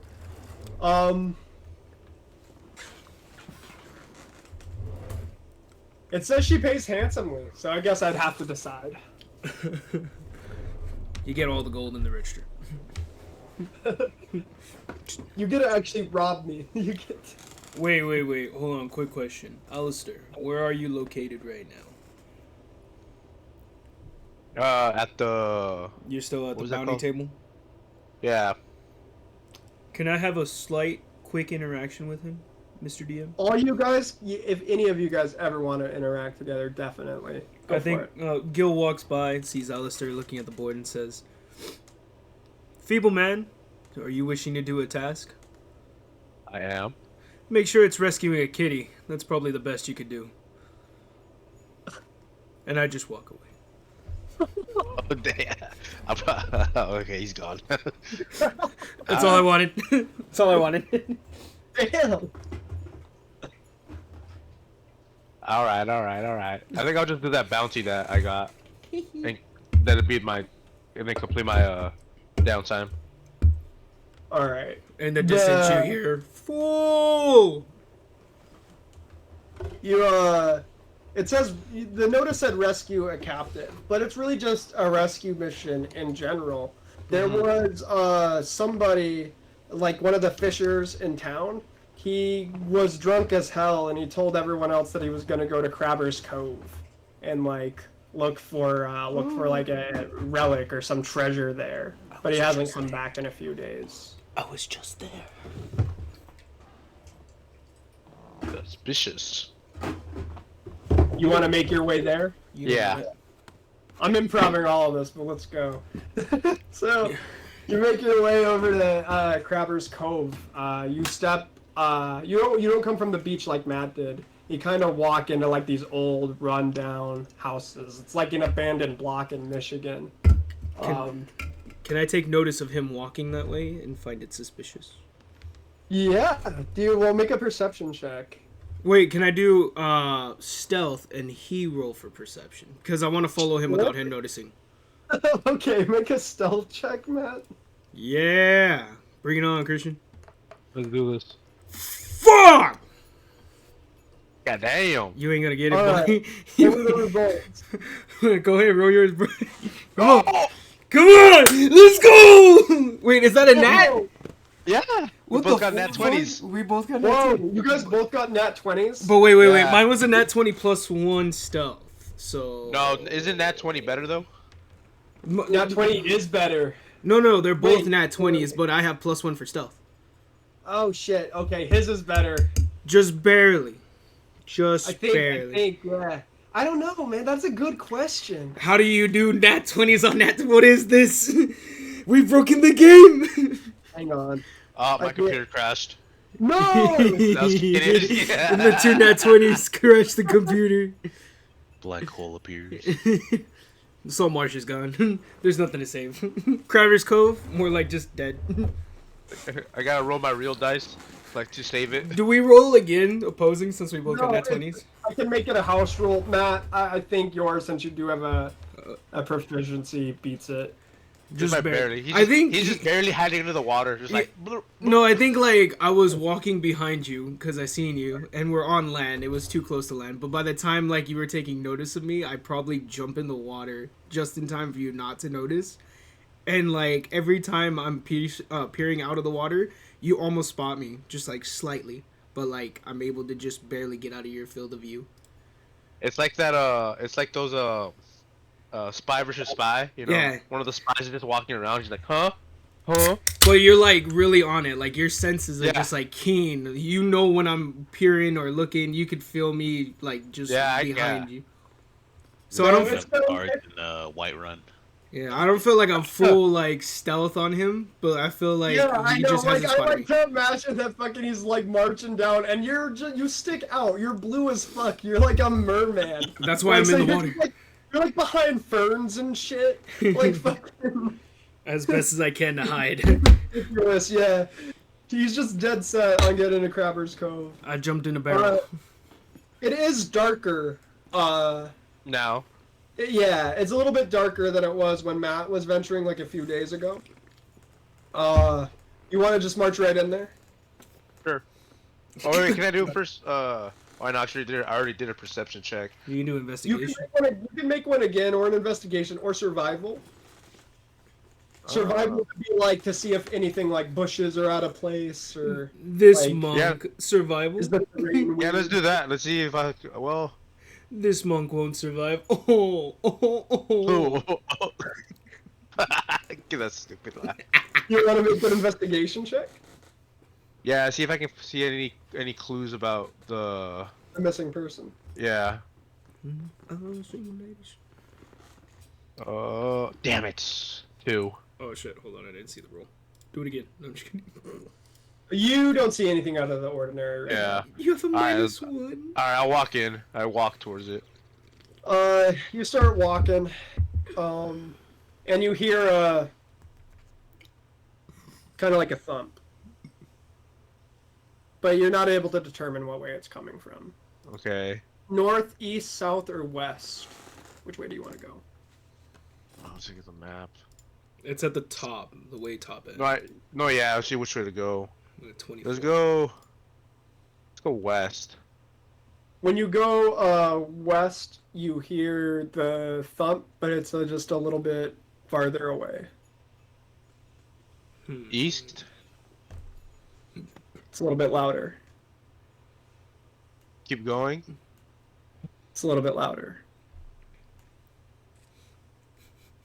How louder? Like, is it like a few feet?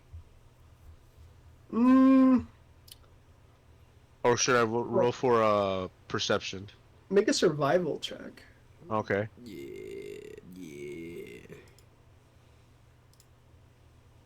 18. Nice. It's about 130 feet away. All right, I'll go that way until I'm right on it. Yeah, you start hounding this sound out, and there's this you hear it now, and it's not like frantic, but consistent. Mm-hmm. Um, the the house, it's not as run down as the haunted house that you guys had just got done exploring in, um, but it's kind of beaten down, and it's like it doesn't seem like if there's like a clear way in. But the thumping is definitely coming from that house. I'm gonna do a strength check and kick the door down. Hell yeah, dude. What'd you get? All right, where's the strength? Or is that athletics? No, it'd be strength. If you're breaking down the door, it'd be. I'll let you do. I would have let you do either, but strength is fine. Okay. Oh, my bad. Well, maybe athletic, maybe not athletics. Well, he has a plus 14. 2 to strength. 14. 14. You kick this door off its hinges. It flies open. Actually, yeah. It's musty. It's dirty. There's cobwebs. There's some books on some shelves. There's furniture in there. Some of it's like eaten. One of the things that you notice. One of the things you notice on the ground is a symbol, kind of like a group was meeting here, and that group symbol you recognize as being part of the Scarlet Brotherhood, and you still hear this thumping. I go towards the thumping. There's like a cellar door that's locked, and the thumping is like something is hitting the door. Let's see. Can I come in at this frame behind him? What's that? Can I come in this frame behind him? Yeah. I just approach from the door, knock down, and just look at Alistair and just... You couldn't have knocked? No, I have not. Could not. I heard the thumping. I was trying to see where I can find this missing person, but it seems to be that the cellar door is locked. With the Missing person, eh? yeah. You hear Sequestron's voice in your head. You should get out of here. What do you mean? Danger. Well, if you're as powerful as you say, maybe we can help this foolish monk out. Isn't that I'm what not we're... here. There are some things that even I don't want to face. You guys hear a voice from the cellar, and it's Alistair's voice, Huh? and it's saying, "Let me out of here, please. I'll tell you everything. Just open the door." I look at Alistair, whose voice is now coming from not him, and I say, Can I do a insight check? Or what do you say? I just look at you and go, are you happen to be one of those, what did they call him? Ventriloquist? No, I don't have that particular skill. You hear another word from Alistair, the faux Alistair, and it's just so thirsty. I'm getting a Yeah, can I bad do it? feeling about this. Can I do an insight? Yeah, make an insight. 17 plus 2, 19. Nice. So the voice, even though it sounds like it's coming from the cellar, it sounds like it's also coming from something else inside the cellar. Like almost there's another room or something. Huh. I don't know, I have a bad feeling about this, human. Calm down. Oh, so do I. See for yourself. Let's just say I have a bit of intuition from a different type of being, and they're telling me not to do this. I have Am I- I have information. The people up here. The logo, right? Yeah. I hear them drawing on the ground. This What might do they be... say?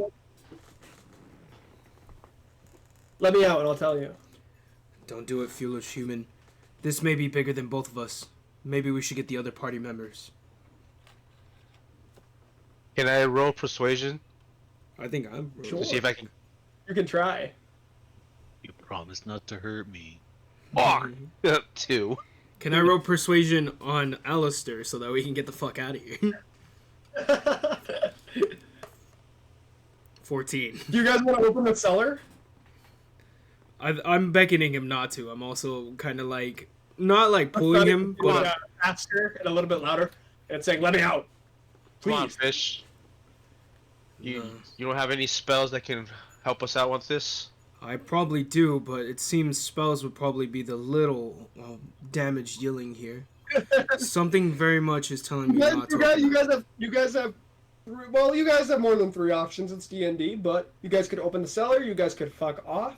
I guess really like mainly 2. I'm telling you, foolish human. I don't think we should open this. At least not us alone. Could be shinies in there. All right. I'll heed your warning. We'll go get the group. See if they want to be a part of this too. Oh shit! Thank you. Where do you guys meet up at?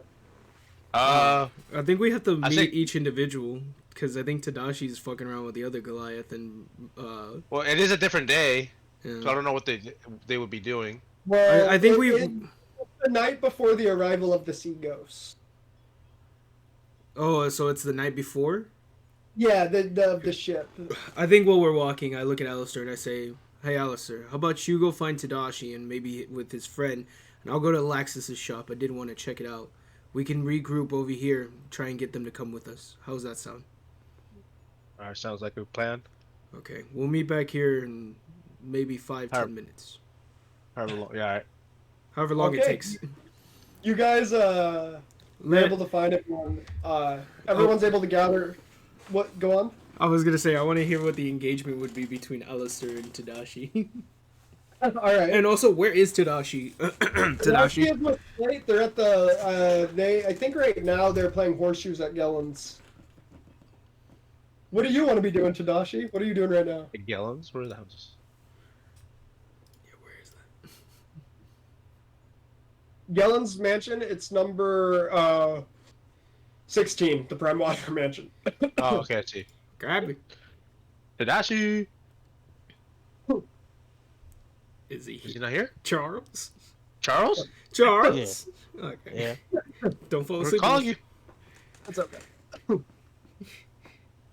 We'll just say that he gets Charles. Gets Tadashi. Unless he wants to do the engagement. Yo, Tadashi. What's it? You want to go help us with the bounty of a missing person? Why not? I got nothing better to do. Did you hear about the thumping in the cellar by chance? Were you here for that? Were you listening to the engagement we had earlier, Charles? It's alright if no. I just need to know where to fill you in. I have no idea. I didn't realize I passed out, to be honest. Oh Did you my, really? you did? Oh shit, man! I feel like a great dungeon master, actually. I was able to lull this man asleep with a tail. Literally. Oh, here, look at all the dice rolls. I'm like, damn, I missed a little bit here. Okay, so let me tell you guys something really quick. I did not expect downtime to be like a whole session. All right. So here's Yeah. the thing. So here's the thing. We can wrap up downtime. Do you guys like this? Yeah. Yeah. I dig it. I mean, No, let me ask Charles as well. I mean, I was fine. It's just I've been up for a while. That's why. Yeah, he I was up more apologize, than I guys. was. It's like, cause to be honest, this wasn't how the session I thought was gonna go. I thought downtime was gonna last not that long, and then you guys had a whole seafaring, and like you guys were gonna confront the ship, and all that was gonna be concluded, and you guys would be level 3. I was gonna ask if downtime is also possible for like leveling up too. Not really. No. No? Okay. That's the other thing, you know. Alright. So that's why I'm like, if there's But- ways that we can make it shorter, if we can like, cause I don't mind it. Like I like it. I'll play it. You know. It's like it's like doing like a side quest. No, it's A little Assassin's bit, Creed. yeah. Only the main Oh. quest is important and interesting. No, Yeah. yeah, but now this door is interesting. So we missed it, Charles. Yeah. Alistair went back to the beach, the Crabber's Cove, where Gil was exploring earlier. It was much darker this time. Gil was like sneaking behind him, following him, Ace Ventura style. We got natural 20s competing against each other, which Yeah. They heard this thumping. They found a building that had like the Scarlet Brotherhood logo in the ground. And there's like a thumping and a voice from the cellar asking them to open it up, begging for them to open it up, saying that they're hungry, that they'll tell them information. In my voice. With Alistair's voice. Mm. So they went to go grab you and Slate to come to this cellar, basically, so you guys can confront what's in there. Same with Loxus. What would you wanna and Slate be doing right now? Wait, me? Yeah, Tadashi. What are you Oh. and Slate up to? Let's see. Is it still daytime or is it Yeah, nighttime? it's still nighttime. It's Well- late. It's like getting late in the evening. Yeah, it's like I was 9 gonna say- p.m. I probably don't have any web. I mean, I'm probably not at the weapon store anymore, so I probably have like a beer or something in hand. You guys Yeah. are probably having a drink together at like at one of the bars. Yeah. Okay, so Alistair, you want to go get him? Yeah. I go to the bar and find him with the other guys, and I ask them like, "Hey, we have this missing persons case. If you want to join us with me and Gil. Gil's on his way to go try to get Loxus." I'd be happy to. What happened to this missing person? Slate looks down at his maul and he's like, "I just got this. I was wanting to test it out." All right. So then on the way to the cove, I let them know everything that has happened. So you're filling them in. Yeah. Gil, you are now getting Laxus. Laxus, what are you up to? I feel like I been in the workshop and just got done making some sending stones. I think that's what they're called. All right. Nice. I walk in kind of hesitantly and Are you dripping? Did you swim there? No, yeah. But I think I'm already dry at this point. I'm kind of damp because I've walked into 3 random shops, not knowing which one's his. And I'm just like, is this where Laxus is? And a bunch of families just like, get out of my dining house. Like, and I'm just like, sorry, I'm looking for my friend. And I finally walk in at their shop, and I just, hello? Laxus? Are you in this house? Yes. Finally. Yeah. I mean, good to see you. What's going on? Bit of a quandary. I know it's the night before our great mission, but put it shortly, Alistair and I found something creepy amongst the cove north of here, and it kind of beckoned us, but in Alistair's voice. And let's just say I have a bit of an intuitional thought that told me not to open it. Alistair seemed so trained and focused to do so, so I told him and beckoned him, at least let's grab Tadashi and Laxus and see about what this is. Would you be willing to assist us? Yeah, let's go. Alright, grab anything you need, and then let's head out. I'm pretty sure he's grabbed Tadashi by now. We said we'd meet back in about 5 or 10 minutes. Alright. I'm just like Sapphire to me. Nice. Walk out. Eyes light up. Bird starts flying around you. Do you want it to perch on you? Yeah. All right, sits on your shoulder. As it Interesting. flies, it does. Interesting creature. Come from? That's fucking Charles. Since that far back, Charles? Oh no! He Well, made I that! remember when Christian started, I didn't realize I missed Brian something. He made it! God. Oh, you don't remember Brian making his little bird? Oh no! Nope. Oh, he made a little. Okay, so Brian made a little bird, like creature. It's like a little servant thing. He went to a place named Winston's store where there's like a shady kind of guy. Yeah, I remember that guy. Okay, so you saw that. He went to a wizard's tower, a guy named Keladic, where the guy was like talking in a funny accent. Ah, that's where I didn't. Funny accent? I should say Yeah, a very he got specific- antidote and potion. Remember? Yeah. I remember all that. Okay, just not the bird. And then Yeah. the soul gem thing. Yeah. Yeah, I knew that. That's All right. He's up to date. He's up to date now. you guys are all finally now at this place on Crabber's Cove. Oh, I filled Laxus, make a in. perception- What's that? I was just gonna say I filled Lexus in as well. Laxus, make a perception check. All right. Yeah, I was gonna ask him. I am so sorry that I did that to you guys. 21. Hey, man, Good, good. dude, I am so tired. I understand. It's okay. You're fine, Charles. I just feel bad because like you're a little behind on information. That's all. Yeah, no, don't worry about it, bro. Oh, nice. bro, he got a What it is, 21. I was just sitting there like listening, and I didn't realize I tuned out. Charles is like story time, nap time. If I had lesser skin, I'd take it as an insult, but I take it as a compliment. Like, Soothing voice, nice story. It's a good story. Yeah. Yeah. shit. All right, Brian, what'd you get on your perception? It sounded high. 21. 21. Yeah, wow. Jesus. What's 9 plus 10? You notice that there's not just an increase of crabs in this area, but there's an increase of Bitches. rats and bats as well. You can hear them. And you notice that the fauna, besides being like decrepit and like run down, like the plants and everything around seem to be dying, especially around the house. Interesting. You guys are outside and you hear the thumping. There it is again. Like that's. Yeah. And that then was you hear in something weird. Laxus's voice, "Let me out." The beast has changed its voice. This creature. Do not call me a beast. Oh, Lord. Sorry, I did not hear think us? you could hear me, you crepid being. I hear everything. How I know about the group holding meetings here at night. And you wish not to tell Alistair anything about them? Who is Alistair? I thought you hear You seem everything. to know me since you were able to use my voice. I heard it. I heard you talking. And then he uses Gil's voice. Huh.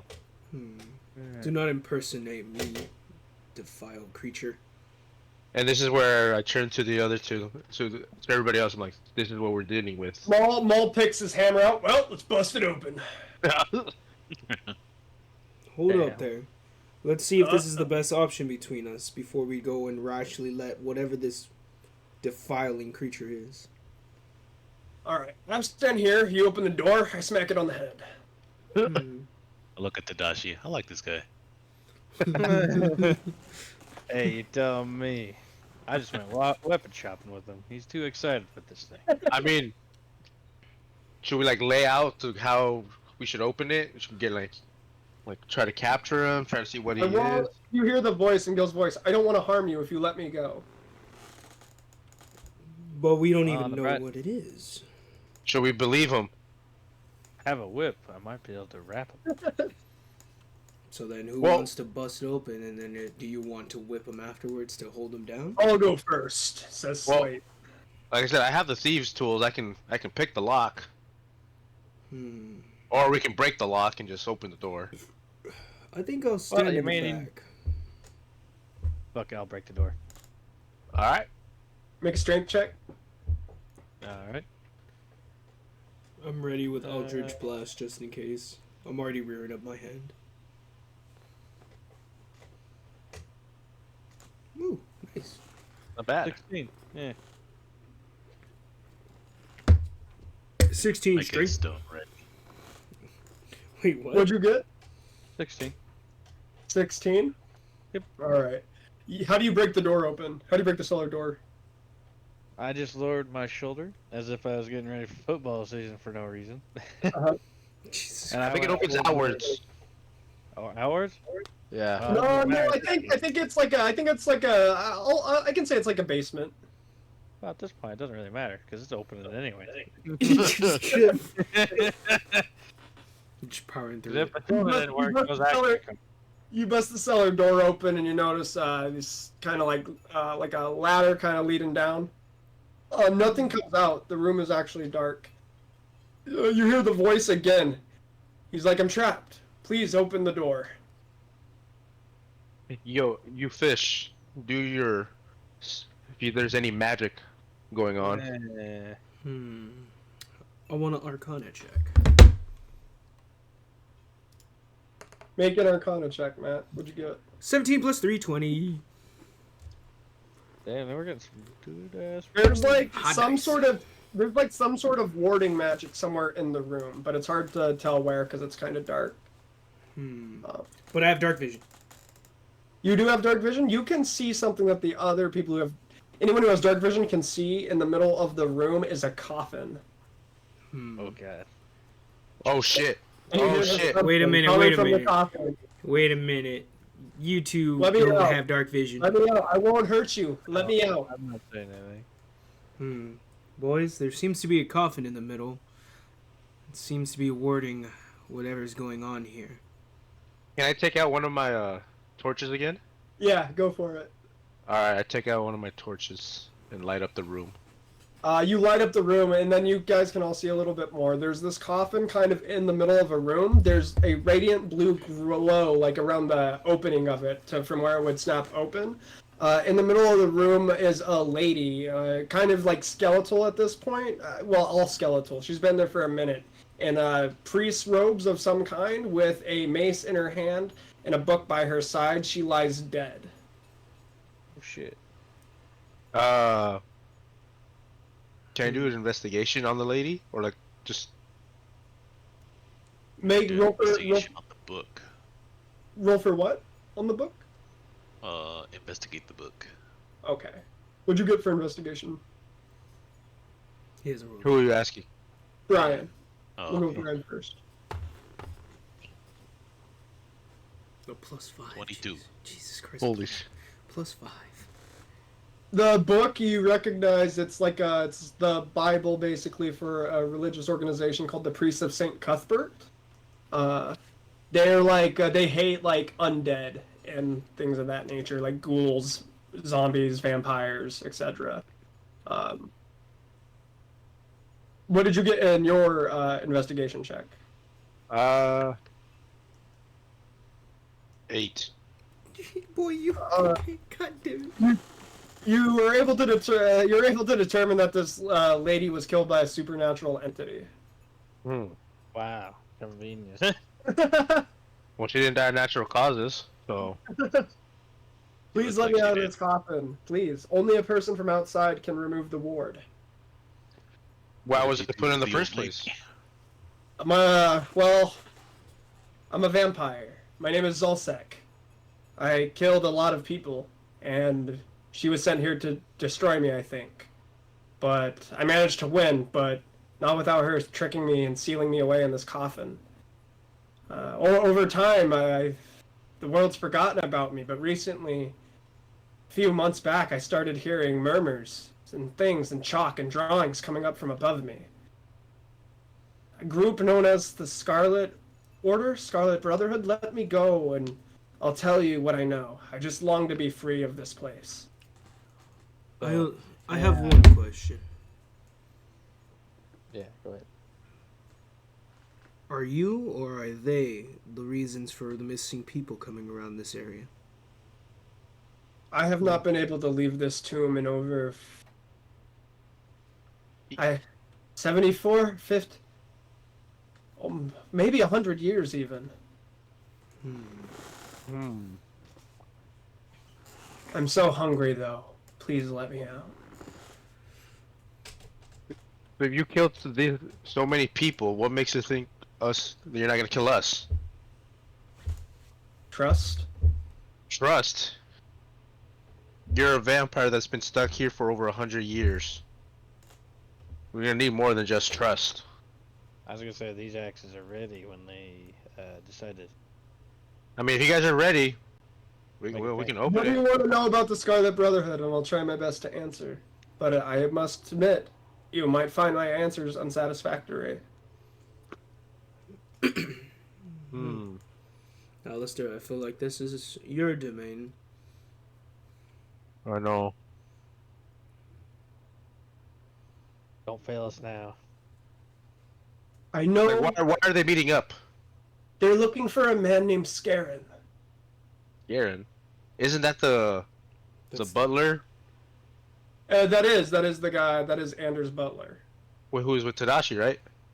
No, Gellin is with Tadashi. Anders Butler's a little bit frumpy, but That's what the Locks is, or no? No. They're off on their own. Oh, We don't have eyes on them. okay. He was the guy that was at the meeting that was like, I served with his family. I encouraged him to like speak up and. Yeah, all that. okay. Yeah. And what do they want with this man? I don't know. To be honest, I know that they all are looking for him. Kill him, maybe?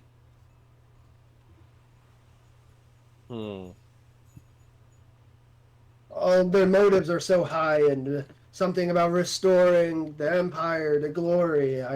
But they just sound like a bunch of murderers and cutthroats to me, to be honest. Tell me, what are you? Well, we'll open you up, and we'll go with this trust that you say. But we'll just let you know we're ready for anything.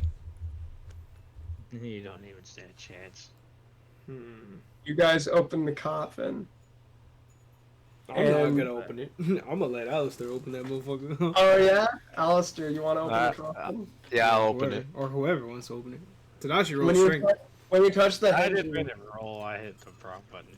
when you touch the hinges, the seal of the coffin comes out, and this emaciated, almost deranged, brazen-looking vampire is staring right at you, Alistair. And he smiles as his fangs bear from his teeth. Roll for initiative. God damn it! Do you guys want to fight the vampire now, or do you want to fight him on next session? Wait. What's his Now. Well, I want to fight him now, but what's his what's his level? His level? Yeah. That's kind of metagaming. I don't know if I should tell you, because I Yeah, might not abide by his level. I might make Sure. him lower level. Well, because okay, like, I understand he's strong, you know, like just outside the game, you know, from you talking to Gil Mm-hmm. about his Oh no! Oh no! Oh no! Oh no! but he's been trapped for 100 years, you know, it should weaken him since we're also low level Yeah. too. So should he be? What you're saying is, should he be at half strength since he's been starved for so many years? Yeah, that's fair. Okay. I'll look at him. You bite me, I bite you back. Let me reduce his stats a little bit. I still feel like he has fucking 50,000 HP. God damn it. For whatever reason, I feel like he just takes one bite. and- Only because I just got done with Dungeons and Daddies with one of the episodes, and they just got done fighting on the vampire. And was it very strong? Yeah, like Yeah. they fought its thrall, which was just one level above them, and then when they met up with, it was by chance. They were supposed to go through this whole thing, and they somehow got it to go even faster. And they're like, just so you guys know, this guy's level 13, and they're like, oh shit. Yeah. So initiatives, I rolled 16, Laxus is 9, Tadashi is 10, and Alistair's 15. Okay, so I was not paying attention. From the top again? It'll go Gil at 16, Alistair at 15, Tadashi at 10, and Laxus at 9. What did the vampire roll? Let me roll for the vampire? Oh no. Hang on, let me see. The vampy got 2. Damn. Thank God. We're gonna fuck this guy. Wait, what about what's the Wait, motherfucker's yeah. name? Well, I gotta fucking play Slate now. Yeah, Slate. You think I'll just use Tadashi's character sheet with them all? Yeah. Slate got a 20. Oh shit. Nice. Yeah, 20. So Slate He goes really first. was ready. He really was ready. Damn. He has that. He has Where that. to go?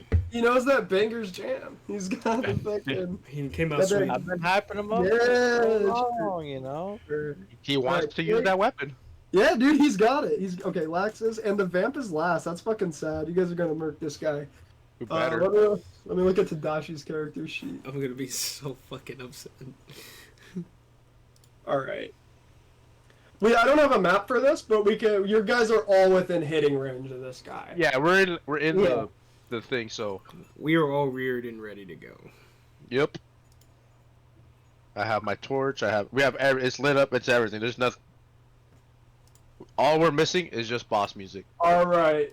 Oh man. Hold on. I'll play it. I got it. Hold on. Apocalypse Orchestra. No, you gotta do it right. 1, 2, 3, 4. Teen Titans. You got a one-winged There? angel Final Fantasy music. I was gonna say Castlevania. Oh yeah. It has to be like it has to be like a vampire theme. Is Sephiroth theme, bro? Come on. Oh shit, you're right. Yeah, come on. I'm just not gonna play much of it. I only played a little bit of seconds. Hopefully my stream doesn't get fucking muted. Rumbling. Slate. No. Because he's hungry, man. Team. He is hungry.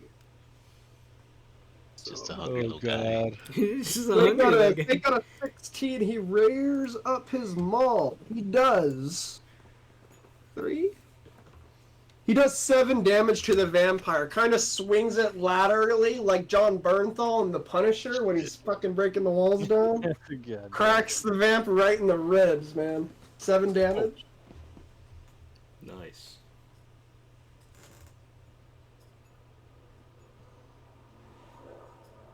Still working on the music, Matt. Background, that's my boy. Still working on what? Still working on the music, Matt. Oh no! I had the music, but the thing is, I can't play it for all of us. I don't know how to do that. I'm sorry, bro. I could play for the chat, but even so, if I play for the chat, I'll figure out a music solution soon, guys. Gil, that'd be Gil, fun. you're up.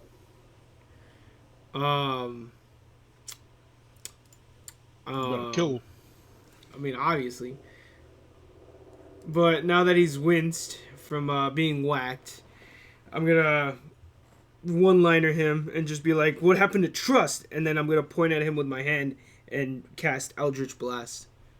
Nice. Roll the hit.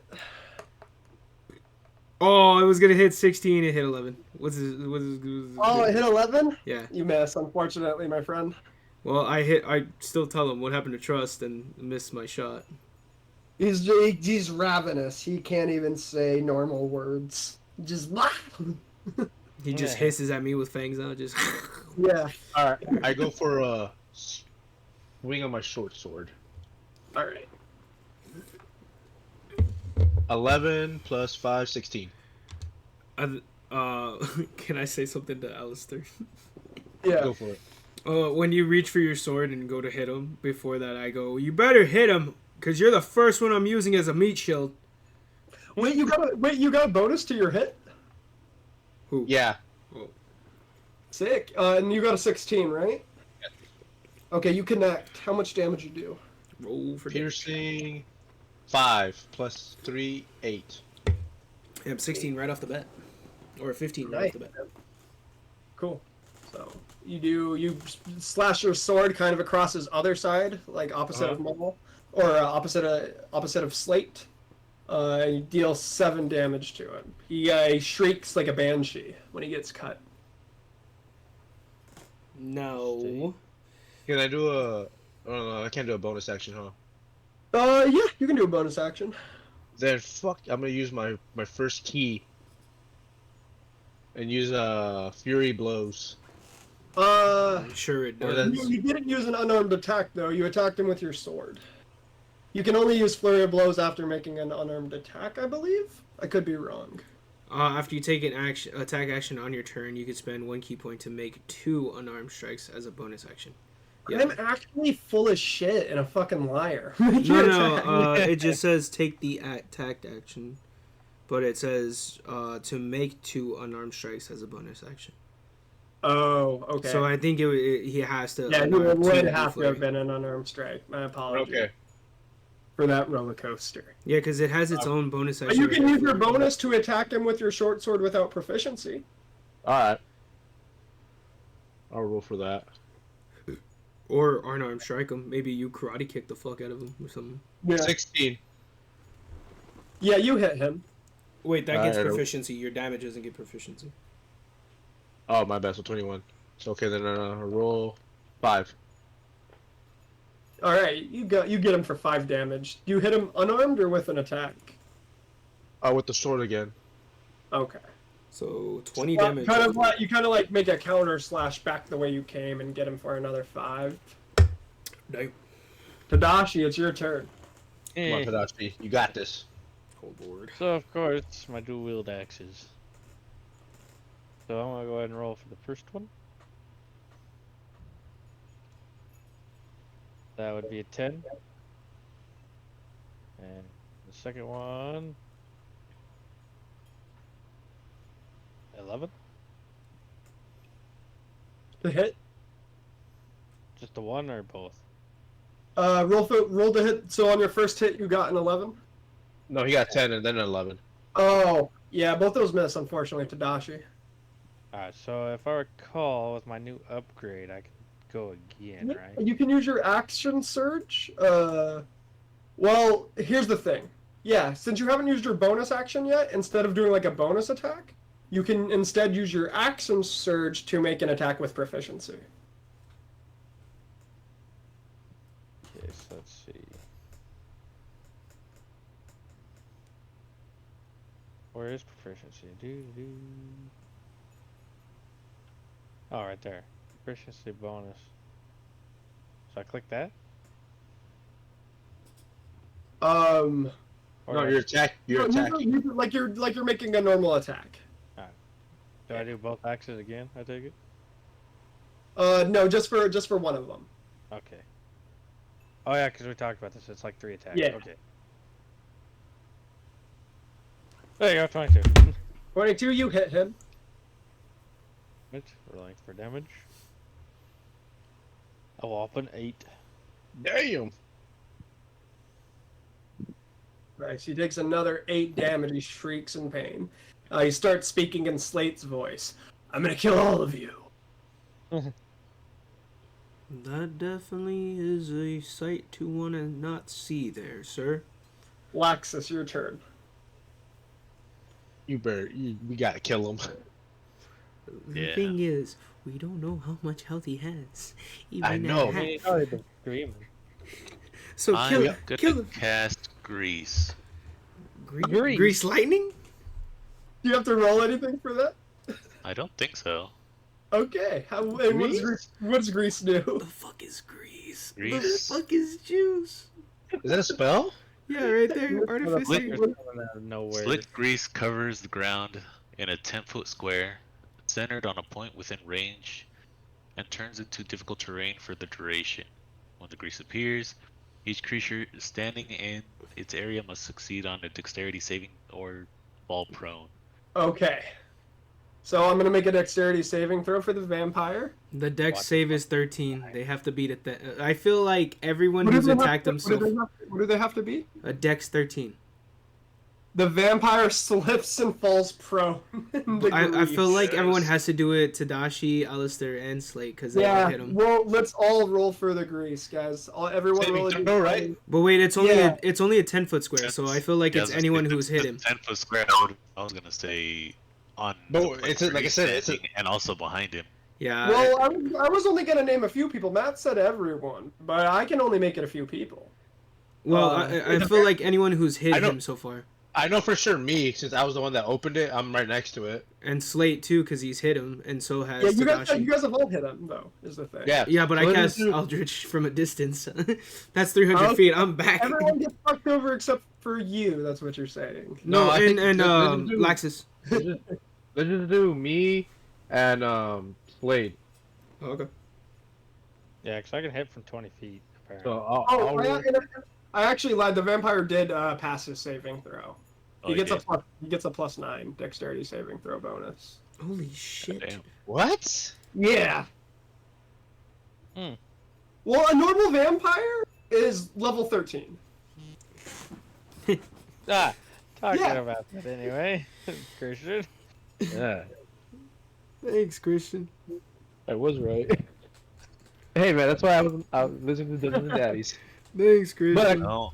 So, as a bonus action, I'm gonna use Magic Stone. Okay, hang on. I want Slate to make a saving throw. 13. And then I Slate got gets a natural one. He slips and falls prone Oh, into crap. grease. All right, let me try. Brian's fucking us all. He's arms of Fedoring No! us. I got a 7. You fall prone into grease. Fuck. He's arms of Just here. Fedoring us. Doctor, roll a d20. Alright. Dexterity saving throw. Oh, he should have a dex one. Yeah, you should have a dex saving throw. Let me be more specific. Oh, I did a D20, but I got 17. Yeah, but you have a +1 to your dex. Well, you make it anyways, but... I rolled. Oh, wait, no. All right, yeah, you don't fall prone. You have your mountain's endurance. You know that keeps you standing. Why I work for Slate, you don't know, but why I don't work for Slate. He just looks over his, like, first time in Greece. Pretty much. Now the vampire's turn. Oh, God. Uh-oh. Well, I was gonna do my Well, bonus. I thought he fell. Oh. No, I thought he fell, but then I realized he had a +9 saving. That's throw. right, that's right, that's right. and that's right. Laxus still has his bonus action. All right. Kill him, Laxus, please. Holy water. Magic Yes. stone. 17. Yes. The first thing the vampire does is he's gonna regenerate 10 damage. Wait. Brian's hitting him with the magic stone for his bonus action. Oh! I'm Yeah. sorry, Brian. Hit him with the magic stone. Yeah, I got a 17. That hits. How much damage do you do? Alright. Come on, bro. Come on, Loxus. What's this magic stone? Fucking 9 damage. Yeah. Nice. As a bonus, it doesn't get the additive, no? It's just the 6 damage? Does it I give him a bonus to magic stone? Yeah. Yeah. He has a plus +3. 3. Yeah, you get your proficiency. It adds this proficiency, it should. Oh, okay. Then my bad. Then, yeah, 9. Yeah, so that goes ahead. You whip that stone out of your pocket like Encyclopedia Brown. Pierces him in the chest. So that's 37 damage right there, no? Yeah. That's not. That's still. He's still up. He's still up. Yeah, he's still up, guys. He's not even He bloody. he looks a little bit busted up, you know, mangled from the beating he's been taken. His bones have been kind of rearranged, especially from the maul hitting him in the ribs. He's lacerated on the side, but he doesn't bleed. He's going to go ahead and he's going to make an attack on Laxus. Oh, he wasn't going to regen? He did regen. He How much regen was- 10. 10? Okay, so we've only done 28 20 damage. something. He got a 14. 14 on you, Laxus. Ooh, he missed. He barely misses. He's going to roll to attack you again. Oh yeah. A 14. Still 14. misses, right? Yeah, Yeah. AC's 15. Misses again on his multi-attack. Slate's going to spend his turn getting up. He's going to take no bonus action. Gil, it's your turn. Oh, Lord. I'm gonna... Do you have... I'm actually not going to guide you on that one. I'll let you go.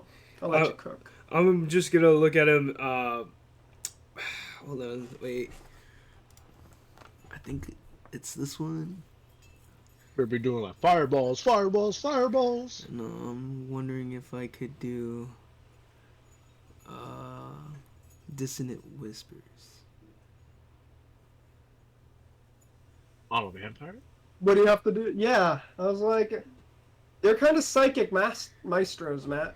I know that. But he should be weak though, right? He's weak. A He has little bit weak, On a but- failed 100 save. years with no blood. Maybe a little bit. I made his stats 2 points lower, and that's as far Okay. as I'm going to go. Okay. So on a failed save throw, it takes 3d6 psychic damage and must immediately use its reaction if available to move as far as its speed reaction if available to move, allows it away from you.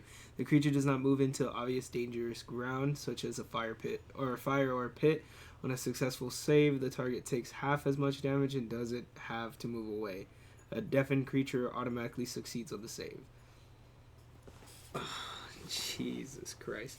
I think I remember they did use this on the vampire. The Dissonant Daddies. Whispers? Yeah. And it did work on that one. I'm just gonna, because he's moved in close to where Laxus was, and I was right beside Laxus. Yeah. Yeah, so I'm just gonna cast Toll the Dead on him. He must do a Wisdom 13 save. Okay. He fails. Yes, and he doesn't have the proficiency He got because that was.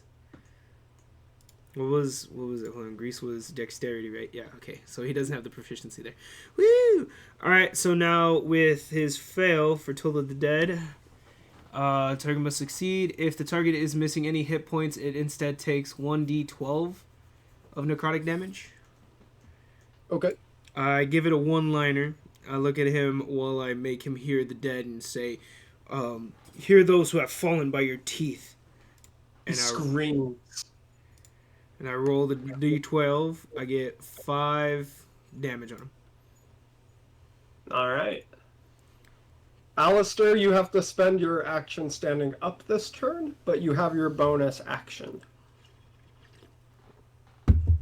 Woo! Do you still have your torch? Yeah. Light the Okay. grease.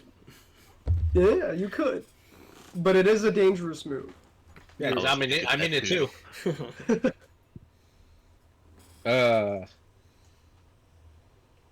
What should I do?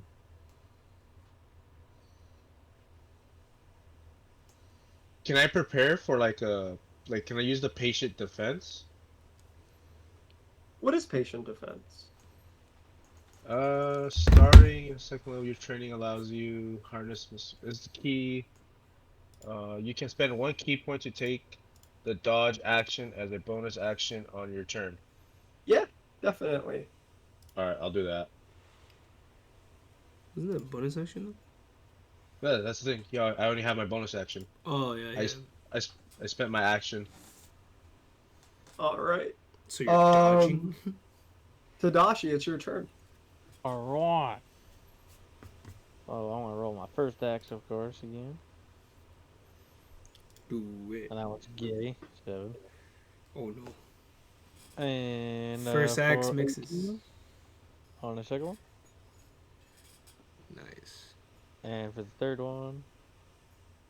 No, just do those 2 first. Yeah, because you have to do the damage for the 18 first. Well, that's true. Alright. For damage. 8. I believe that one's the second hit, no? So no So proficiency. he missed the on him. first one. But his bonus attack got an 8. No. Yeah.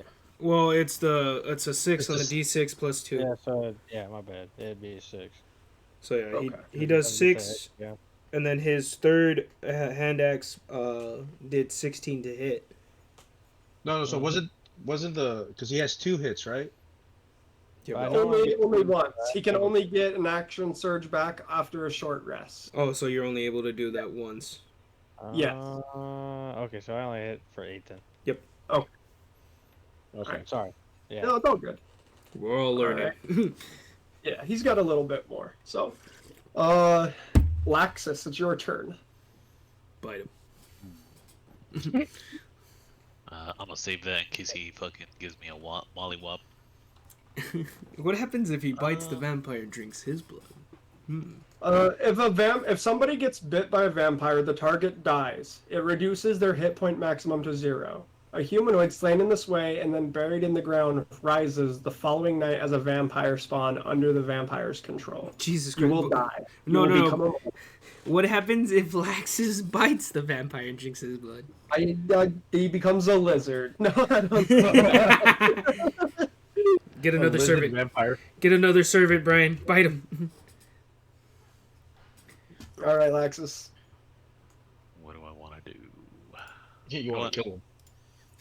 I will attack with the spear. Okay. Oh yeah, you have a spear now. Yeah. Where is your spear? I don't see it. It's a 9. It's a 9, you miss. You kind of just thrust it at him, and he definitely is able to move out of the way. Oh, there it Right. is. As Oh, a no. bonus action, He spins around, and he sees Slate kind of pulling himself by his hammer, and he points at him. And he, still have a bonus action. oh, you still have your bonus? I'm sorry. God damn it. Go. So I'll go with another magic stone. Shit. All right. God damn it. How many stones do you have left? Oh, I can only have 3, I think. Yeah. So this Yeah. is the second one. Second one. Okay. All right. Got Roll the a hit. 21. 21. Wow. Yes. Damage. Fuck. Damn it. 4. 4. That's something. Yeah. Yeah, not bad, not bad. He kind of recoils from your magic stone, and he points at Slate. Slate is going to have to succeed on a DC 17 Wisdom throw, or he will be charmed by Zoltek, and he will fight on his side. Oh no. He got an 8. He saves. Well, wait. No, he fails. No, he fails. Oh, guys, Slate's now. You see Slate's eyes kind of just like wide and open, and him and the vampire are talking at like the same time, and he's like, "Told ya, it's gonna kill all of you." Slate, it's now Slate's turn. Slate looks at Laxus, and he rears up his maul. He's gonna swing it. Crap. He gets a 16. Oh, fuck, he hits. That hits. Oh, yeah. Oh no. He hits you for 3 damage, Laxus. Oh, it's not that bad. He smacks you with the small. He kind of moves you over a little bit. Remember, You said He's 3. not got- Yeah, for 3 damage. Alright. This is the round, With his boys. bonus action, he's gonna run towards Gil. oh, Gil, it's your turn. Whoa, whoa, whoa. Excuse me, sir. You need to back the fuck up. Only have one. Your Eldritch Blast. Your Eldritch Blast does new things now, doesn't it? I don't believe so. No, it does. We chose things like it pushes people farther now, doesn't it? Oh, how do I check Like that? its range is better. How do I check that? what does it say on It's your in Eldritch trades. Blast? Yeah, I think he's right. I think it should say like where Eldritch Blast is. It doesn't. No, it should be on his. Oh, right here, Eldritch Invocations. Agonizing Blast when you cast +3 to damage if it deals on a hit. When you cast it, its range is 300. So, yeah, Okay, it shows so that. it's done more damage earlier. Yeah.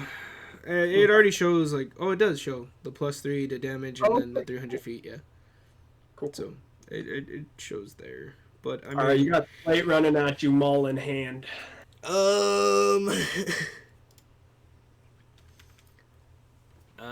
Like, kill him. No. Shit.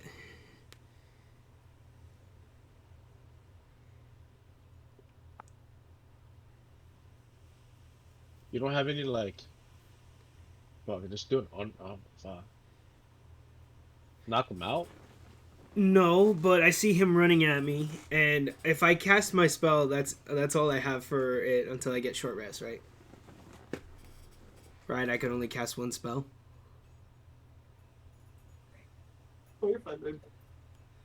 Hmm. Sorry, my girlfriend. Sorry, I wasn't talking to you, Matt. Oh, sorry. Even though you are a babe. Oh, stop! Oh, Stop it, you. What damn. was your question? So I'm only able to cast one spell, right? I think you have 2 spell slots. Oh yeah, because it says packed right there, and it shows. Okay, so seeing Slate running at me, I'm gonna cast Cause Fear on him.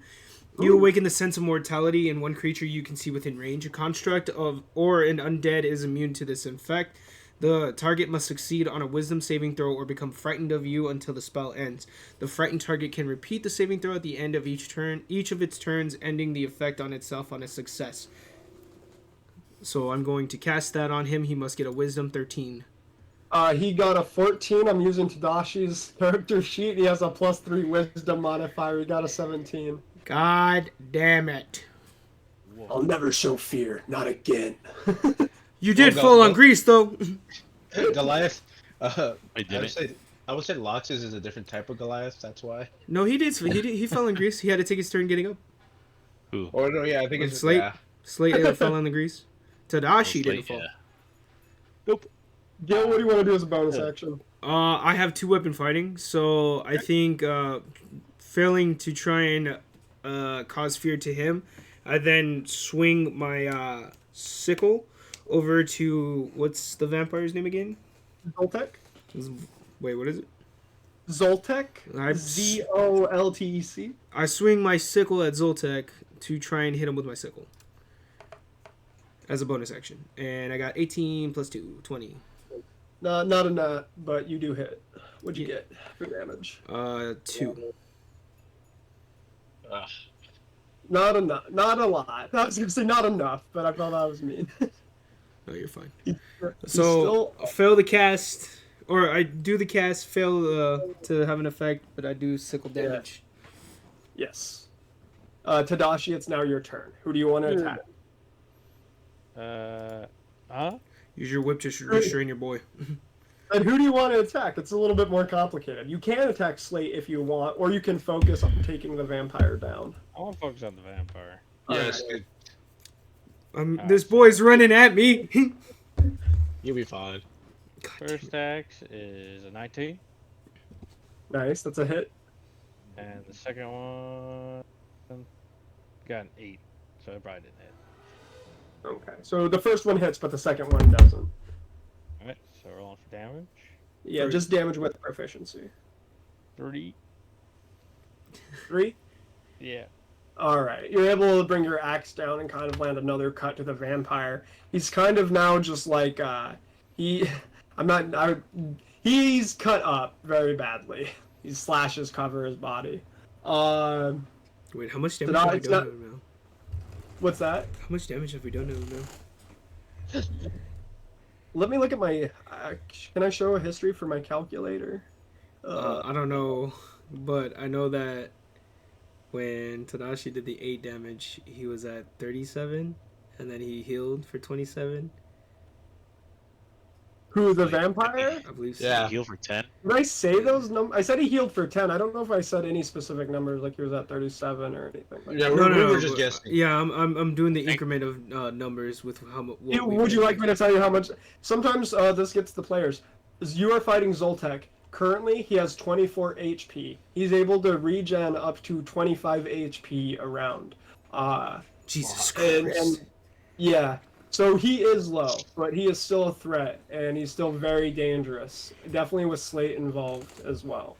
So I hope we get sleep. his original health pool was 144. I took it to 70, I think, Jesus Christ. or somewhere around there. Thanks, Christian. Are you sure this is not a side quest? It has become a side quest. You guys were supposed to actually be at level 3. I've done a different mission, and I've now had to improv this like vampire fucking story thing, which is awesome. It's cool. I'm proud. Thanks, Christian. Hey, I had a lot of inspiration from Dungeons and Daddies, so Brian, No, what it's have we good. done, Brian? Vampire. I'll tell you guys after we're done. Like, it's- okay. Yeah. So to the- Idea, but I don't know if it'll hit. So Okay. Tadashi. Brian, are you thinking what I'm thinking? No. It's something else. Oh fuck! okay. I know what you're talking I about. think I know no, what you're thinking. no, no. Okay. What's your, Alright. what's your turn, Alexis? What you doing? Okay, my turn? Yeah. Alright. Hear me out. Okay. Say I want to use another magic stone. Mhm. Can I use catapult to throw the magic stone? You could. Hey, do you still have your jug that you made? Yeah. Does it have more grease in it? You greasy son of a bitch. Hey, I Kenny. will- but- It's up but- like a gallon. To answer your question, though, yes, I will let you use catapult to use magic stone. Why not? Nice. Where the fuck is Yeah, Cat? as long as you have the slots for it. It's a spell. Yeah. Okay. The fuck?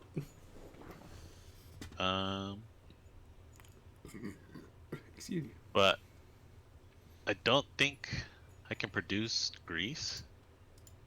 I think it From the produces bottle? oil. Yeah. Well, hold I on. What is? would let you light it on fire, but I don't think I'd give it the properties of like the mechanical properties of grease. Where? Oh, here's the jug. Yeah, because grease wouldn't be able to keep its physical properties I- being on fire. Do have is flint and steel. Yeah, but we have a torch out. What's the name has a torch? Alistair? Just light the Yeah. like, the grease thing with the torch and just launch it. But aren't we all? Who's on the grease now? That A lot of people are Slate's greasy, Alistair's greasy. yeah. See, that's why I'm not using.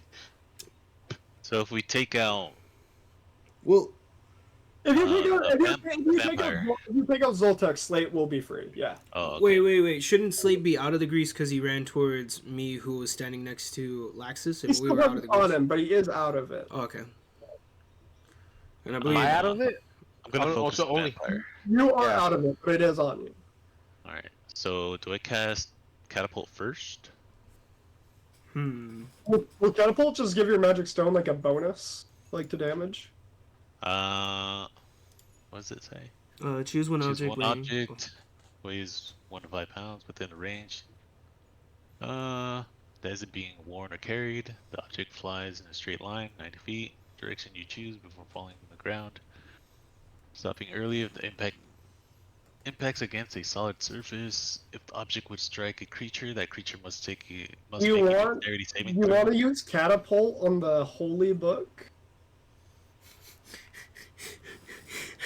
I mean, like, he did grab the Actually- book. I did investigate the book. Yeah. Yeah. It's just You attack. You, did, attack you with the didn't spear. take it, did you? No, but if he has catapult, like, can't you launch it? Do you have to have it, or can you launch it like remotely? It just Oh, says I that get what you isn't mean. being worn or carried.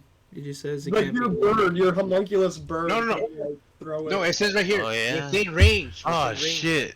That Yeah. isn't being I worn. forgot about the homunculus. It attacks after I do, and Oh, this it one I does? have not been using it. God damn it! We'll use it this time. We're dying to this Oh my goddamn goodness. vampire, man. Help us out. Wait, Oh but- my goodness! Loxus, Oh. you can catapult the book if you want within range that isn't being worn or carried. Yeah. You know what? It does I'm gonna- 3d8 on the fucking failed dex. Jesus Christ. The gonna holy use book the- will have radiant. Like, I'll give you a little bonus, a bonus to radiant damage. Why I'll don't use you the holy book and catapult it. why don't you roll a d6 for extra radiant damage? Okay. Yeah. Does it hit though? No, the catapult is a saving 13 dex. Let me. Oh, I have a +9 to Dex. I don't know. On 1. That's Yes! It hits! The book comes skyrocketing. The book how much damage hits! does it do? 3d8. 16. Wait, 16? Okay. Wait, did you say it does 16 damage? Yeah. Yeah. 3d8, 6 plus 2 plus 8. 16 damage. Plus D6 plus 2 radiant damage. How much is that? 18 damage in total. What? He better fucking die now. Ryan just throwing Yeah. shit just works. He is on the brink. It's your bird's turn though. My bird's Yes. turn. Oh my Yeah, we're gonna god. finish this job, bro. How do you fucking Drop the do book that? on him again. How Drop do the you... book on him again. Yeah, the bird just Wait, grabs the book and wait. drops it on his head. Take my bird can use my cantrips, right? Can it? Yeah, damn, why not? I Do it don't- again. I don't I'm know. gonna have it use magic stone then. Oh no! Catapult. God damn it, man! Roll the hit. He's too strong. 16. Oh my god! For damage? This shit, Ryan. If Brian ever gets Magic possessed, stone. we're dead. If Brian ever gets possessed, we're dead. By the way, 4 damage. 4. 4 damage. In total, he did. That's I've done pecking at 20 one damage in one person. turn. Its eyes are now like flaming blue. Like it is in a rage mode. But it is Zoltek's turn, and the first thing that this guy is gonna do is he's gonna heal himself for 10 damage. Oh my god. Where's he at now? Wait. How far did we get him So down? he was at 24. He did 20 right there. He was at 4. Now he's at 14. Okay, we can do that. That's doable. That's like one of us. Jesus Let's Christ. see. Yeah. He's gonna try to bite Laxus. Oh shit. Oh shit. Oh fuck. That's his bonus action. 7. Damn, dude, I've been rolling gosh. ass. Yeah, I got nervous, man. I was like, oh no, we're gonna have to put Laxus down fucking tomorrow Let me night. try to make a bonus attack on Lexus. Wait, so he could heal, then 15. attack for bite, and then fucking. 15, that's my armor class. Yeah, he can bite as a legendary action. Yeah. Oh my He's god! legendary. It didn't beat his armor. It, Oh, it did it? he has a Uh, 15 armor 15. class. It's Slate's turn. It's Slate's turn. He's gonna bring his maul up over He's running at me. over Gil. Yeah, Jesus Christ. Oh god. He's gonna fucking... 3. He rolled a Like, 3? yeah, he tries to bring it down, but there's like a part of him that almost like snaps back, and he's like, "Not yet." And he like reels his hammer back. I slightly winced a little bit preparing for the damage, but seeing him stop and just like... He's gonna make a bonus action to run towards the cellar door while he still has some like. Can we follow? Like, can we try like all leave at the cellar door? Wait, why are you If you, gonna go with if you him? guys want to leave on your turn, but the vampire is almost dead. Why are you Fuck gonna your own. leave with him? Yeah, plus, doesn't it have advantage if we try and run away? Yeah. Because your back is turned. Yeah, and we'll have advantage. We'll have an Don't be a attack of bitch. opportunity. Don't be a bitch. Why are you gonna run in the cellar with Slate? The cellar's not running. He was running out. Yeah, he brought. You don't have to worry. Slate's under kind of just like a mind control. So even if he gets away and you kill the vampire, it'll be okay. Wait, No, I was just doesn't... thinking. I was just thinking you're getting out so I can throw a torch at him and light him up. Oh, like lock him in there. Yeah. Industrial Bond style. Question about Yeah. what is it? Fucking what did he cast on him again? What did Zoltar cast on Slate? It's Charm. called Charm. Doesn't Charm isn't after a certain amount of turns it runs out, or if they have to keep rolling something like saving throws? Oh, saving throws. You guys are right. So each time the vampire or the vampire's companions do anything harmful to the target, it has to repeat the saving throw. Otherwise, the effect lasts 24 hours or until the vampire is destroyed. So I have not been making saving throws. I apologize for that. No, you're fine. You're fine. But I will start. No, And it's whenever we Okay. attack him, Zoltar. Yeah, Zoltek has a lot of other things too, like that I haven't been using. There's a lot here. Like he can summon a swarm of rats. Like, Well, yeah, there's those only are crabs here, so Well, I would use crabs in that case. No, there he was did rats. Say that there was, Yeah, there was mi- rats. there's rats There too. was Oh rats yeah, too. yeah, you did notice some rats and bats in that I area. was just trying to be funny. I knew the bats were fishy. Yeah, it's a little odd. Is that Christian or Alistair saying it? Because if that's Alistair, I'm gonna fucking yell at him right now. That's crustacean. That's crustacean. All right, Gil. Oh yeah, sorry. Slate's gonna roll to attack, but he missed. Gil, it's your turn. Now It he's was running Alistair. away, right? As his bonus Wait, action, he's running. oh yeah, it was you. But then you were like, "I'm gonna run." So what do you do? Who, me? Yeah, do you run? Wait. No, Nah. he's not first, is he? You could always grapple, hold him down. Wait. That's what I want. Do you want to stop Slate? No, not Slate. The vampire. All right. Y'all have the initiative messed up. No, Gil, it was you, wasn't it? No, I didn't say I was running away. I No, was it asking was, him why he was gonna run with Slate to the cellar. No, I was gonna say that. Did I skip your turn, Matt? Yeah. Matt, okay, then your turn. My apologies. I'm just gonna fucking point at the goddamn vampire. Just say, Eldritch blast his ass. Yes. All right, how much damage? Roll the hit and then damage. I hit nothing. Don't worry about it. Oh, Oh, I do have a bonus action, so I missed the blast, but I come at him with my light hammer. uh-huh. 18. Okay, what do you do for damage? 3. All right. Alistair, it is now your turn. There we go. Okay. Fucking kill him, please. Please help me. Well, so I have a question. Since I use that patient defense, would I always have it, or does it just go away after a while? Next time he tries to attack you, he'll have disadvantage on attacking you. But Okay, it will then. eventually go away after combat. Okay. So as long as not until it gets used. Yes. Gotcha. All right. That's more benefit to me. All right. I'm gonna attack him again with the short sword. All right. How much damage do? Or roll the hit. My apologies. I'm getting a little sleepy. 20. Yeah. Not 20. Not With 20. You deal plus. double damage on your hit. Thank God. How much Shit. damage you deal to him? How do you do the double damage? It will just if you get 8, it would be 16.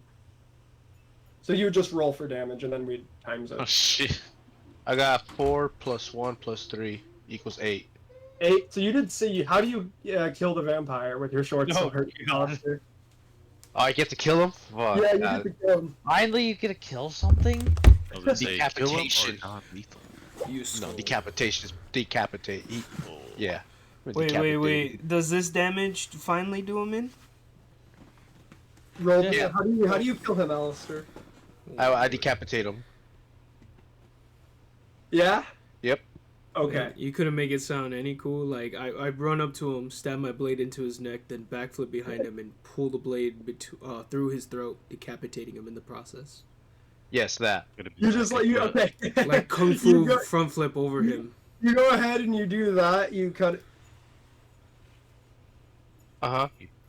do a jumping, spinning dig punch. Oh yeah, I heard something. In my head. You cut his head. Yeah, all right. You cut his head off. You jump behind Zoltek with the short sword, and you kind of like use it as like a fulcrum, pull it back, and you cut his head off. It drops to the ground. Hang on, I'll be right back, guys. Alright. Pause. Alright. Hold on, I'll find it. Oh, if only if I could put it in the soundboard. I was gonna put the Final Fantasy mission complete. The fucking. You jump behind Zoltek, and his head falls to the ground.